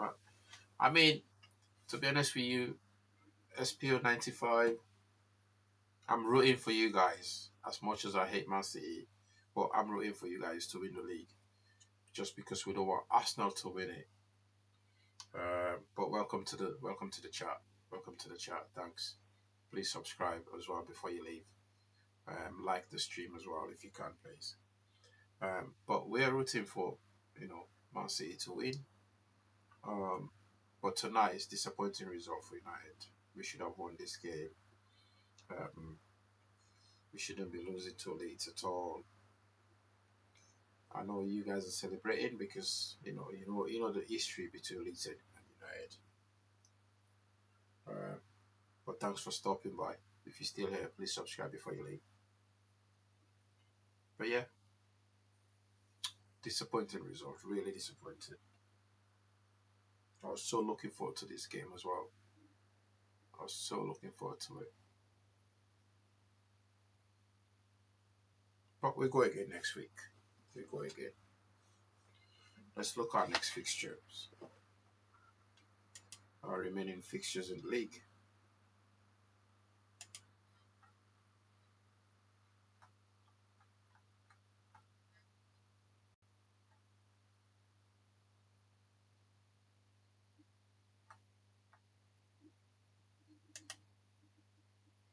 Let's look at our next fixtures where United, our next 5 games.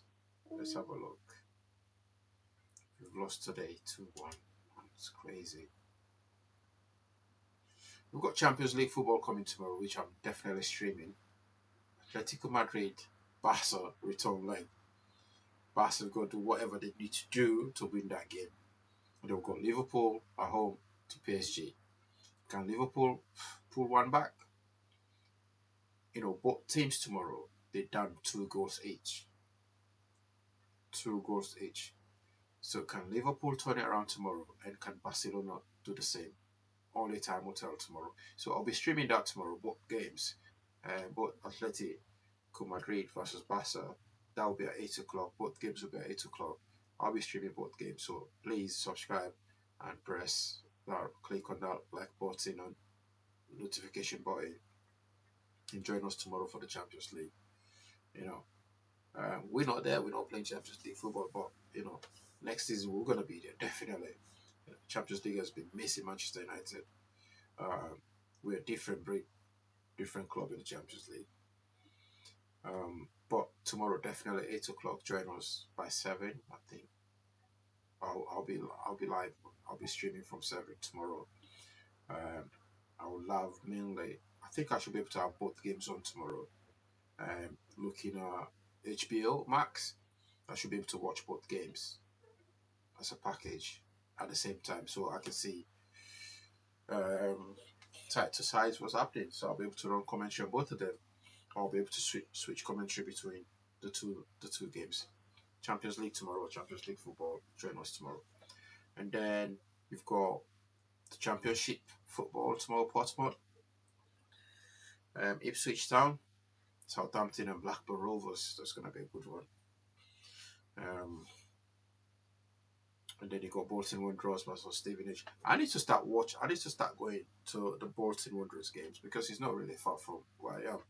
I need to start watching Bolton Wanderers football games. I need to start going there and actually, because they've not done too bad this season. And even Huddersfield is not far. I could watch those games live. Burnley is not far either. Barnsley, no. Anyway, but tomorrow Champions League football. That's the main one. And then Wednesday, same thing, Champions League football on Wednesday. I'm trying to see Arsenal get knocked out on Wednesday. Yeah, definitely streaming that as well. Now will be at 8 o'clock. Bayern Munich versus Real Madrid. 2-1 on aggregate. Arsenal 1-0 on aggregate. So Sporting can still do it. They can still do it. Especially after watching Arsenal last night. Or, no, was it last night? On Saturday. Sporting will have so much confidence coming to the Emirates and going, oh, well, we can give this a go. We can have a go. We might win it. It's 1 goal down. The 1 goal down. All they need to score is 2 goals. Which Arsenal did struggle over the weekend. And then Bayern Munich versus Real Madrid. Madrid are the dark horse of this competition. They own this competition. They own it. It's theirs. And I won't be surprised tomorrow if they turn. Wednesday, if Madrid win that game against Bayern Munich. I won't be surprised at all. But Bayern will be going in this game with so much confidence as well because it's the first time they've been in Real Madrid for about 20, 30 years at the Bernabeu. First time. So, who knows? Who knows? And then on the 16th, I'll just go move this now to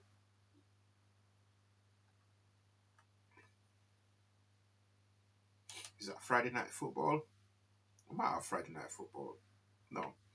Yeah, Championship football Friday night. So that'll be Blackburn Rovers versus Coventry City from Lampard is definitely going back to the Premier, where he's bringing them to the league.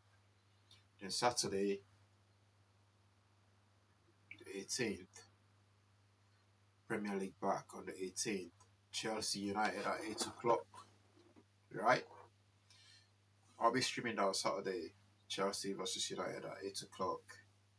Then we have early kickoff at 12:30, Brentford Fulham. Then 3 o'clock kickoffs. Leeds United, Wolves, Tottenham, Brighton. That will be an interesting game. Tottenham versus Brighton. Is going to play against his whole team. They've got Newcastle, Bournemouth. Bournemouth are chasing European football. Newcastle are currently sitting, I think, 14th on the table. Bournemouth are 3 points off European football. If they beat Newcastle at home, I said James's Park, Bournemouth will go top 6. And if we beat Chelsea, Chelsea will drop to probably 7th. Leeds with Wolves. I mean, I feel like Wolves are getting so much disrespect right now. Don't get me wrong. They can only blame themselves. So, the Tottenham game is actually live. You can watch it on Sky Sport. So, you should be able to stream that and watch that. And then we've got after that 8 o'clock is the United game against Chelsea. Interesting. Then Super Sunday, we've got Arsenal and Manchester City 4:30. And Forest at 2. Forest Burnley at 2. Everton Liverpool Merseyside Derby at 2. And that's also Sky. All the games on Sky. Aston Villa Sunderland. I hope Sunderland win that game because we don't want Villa to go above us again. So join us tomorrow anyway for the Champions League football. That's the most important one so far for this week. Michael Carrick said it was a shocking decision, one of the worst that I've ever seen. The handbook, which the referees go by, Roy, says that a red card if it's clearly pulling the hair of an opponent with force. And that's the question there. Do you see force? Yeah, obviously I can try and see it from both sides. We're looking at the laws of the game here, and when you class this as violent conduct as ex-players, that seems really harsh. But we've seen other players. There was a Keane got sent off for Everton. I thought that was really harsh. Yeah, Keane got sent off. Season, yeah. So it is harsh, but if we're looking at the laws of the game, and if that's what it's been seen by VAR, obviously then shown to the referee, then you have to accept it. You're obviously not going to agree with it. You're going to, as Carrick is, he's disappointed with it. But we've seen it happen before the season. What do you think, Jamie? I go back a couple of years. I hope I've got this right, but I think it was Cucurella had something from a corner or a set piece. Was it Romero? Yeah. And it almost, I don't think anything happened to Romero because it almost felt like the officials didn't quite know what to do. And I don't know if he got a yellow card, but he certainly didn't get sent off. And almost felt from that period, it was like, hang on, if this happens, this is a red card. And that for me is 100% right. If someone really pulls someone here like that, I think we've saw a situation with is it Gusto as well? Someone got sent off, I think, pulling Gusto's hair maybe a year or so ago. So it's everybody knows almost what the rule is now, pulling someone's hair. But I thought the Michael Keane on this season was not a red card, and I actually think that was softer. And he's going for the ball. Calvert-Lewin hasn't done nothing wrong. He's putting his arm out again, and he's almost just grappling, and he's just trying to grab onto something. You know, when he's just caught the back of his head. It could have been his shirt, could have been anything, and he's literally got it. I think for about half a second, the back of his hair bun, and what Roy said there, we've just looked at the rule. A hair pulls a red card, and we all agree with that. Certainly the guidance. But Howard Webber, we speak to probably 2 or 3 times a season, comes up with a line on certain situations that I actually like. Sometimes it's not about just the rule book, it's actually what does the game want. I don't think any football fan, I don't think anybody, any football manager, any player watching that at home is sitting there thinking, yeah, I think that's a red card. I think everybody in the game is looking at that and thinking, oh, come on, that is not a red card, behave yourself. Because we're looking at a striker and a centre-half having a battle as well with each other. And we like that part of the game. Obviously, technical stuff was brilliant. But when they're having a good old battle, you're thinking, yeah, just get on with it. And that's what it seemed like today between the two players. And it just seems a bit harsh, to be fair. OK. What about how Manchester United responded after they went down to 10? Well, they responded well. Yeah, they were. And to be fair, I think it affected Leeds more than obviously the United. Leeds didn't seem to know what to do, stick or twist. And obviously United, you know, Bruno putting good quality in, and Casemiro. Wow, what a great header that is.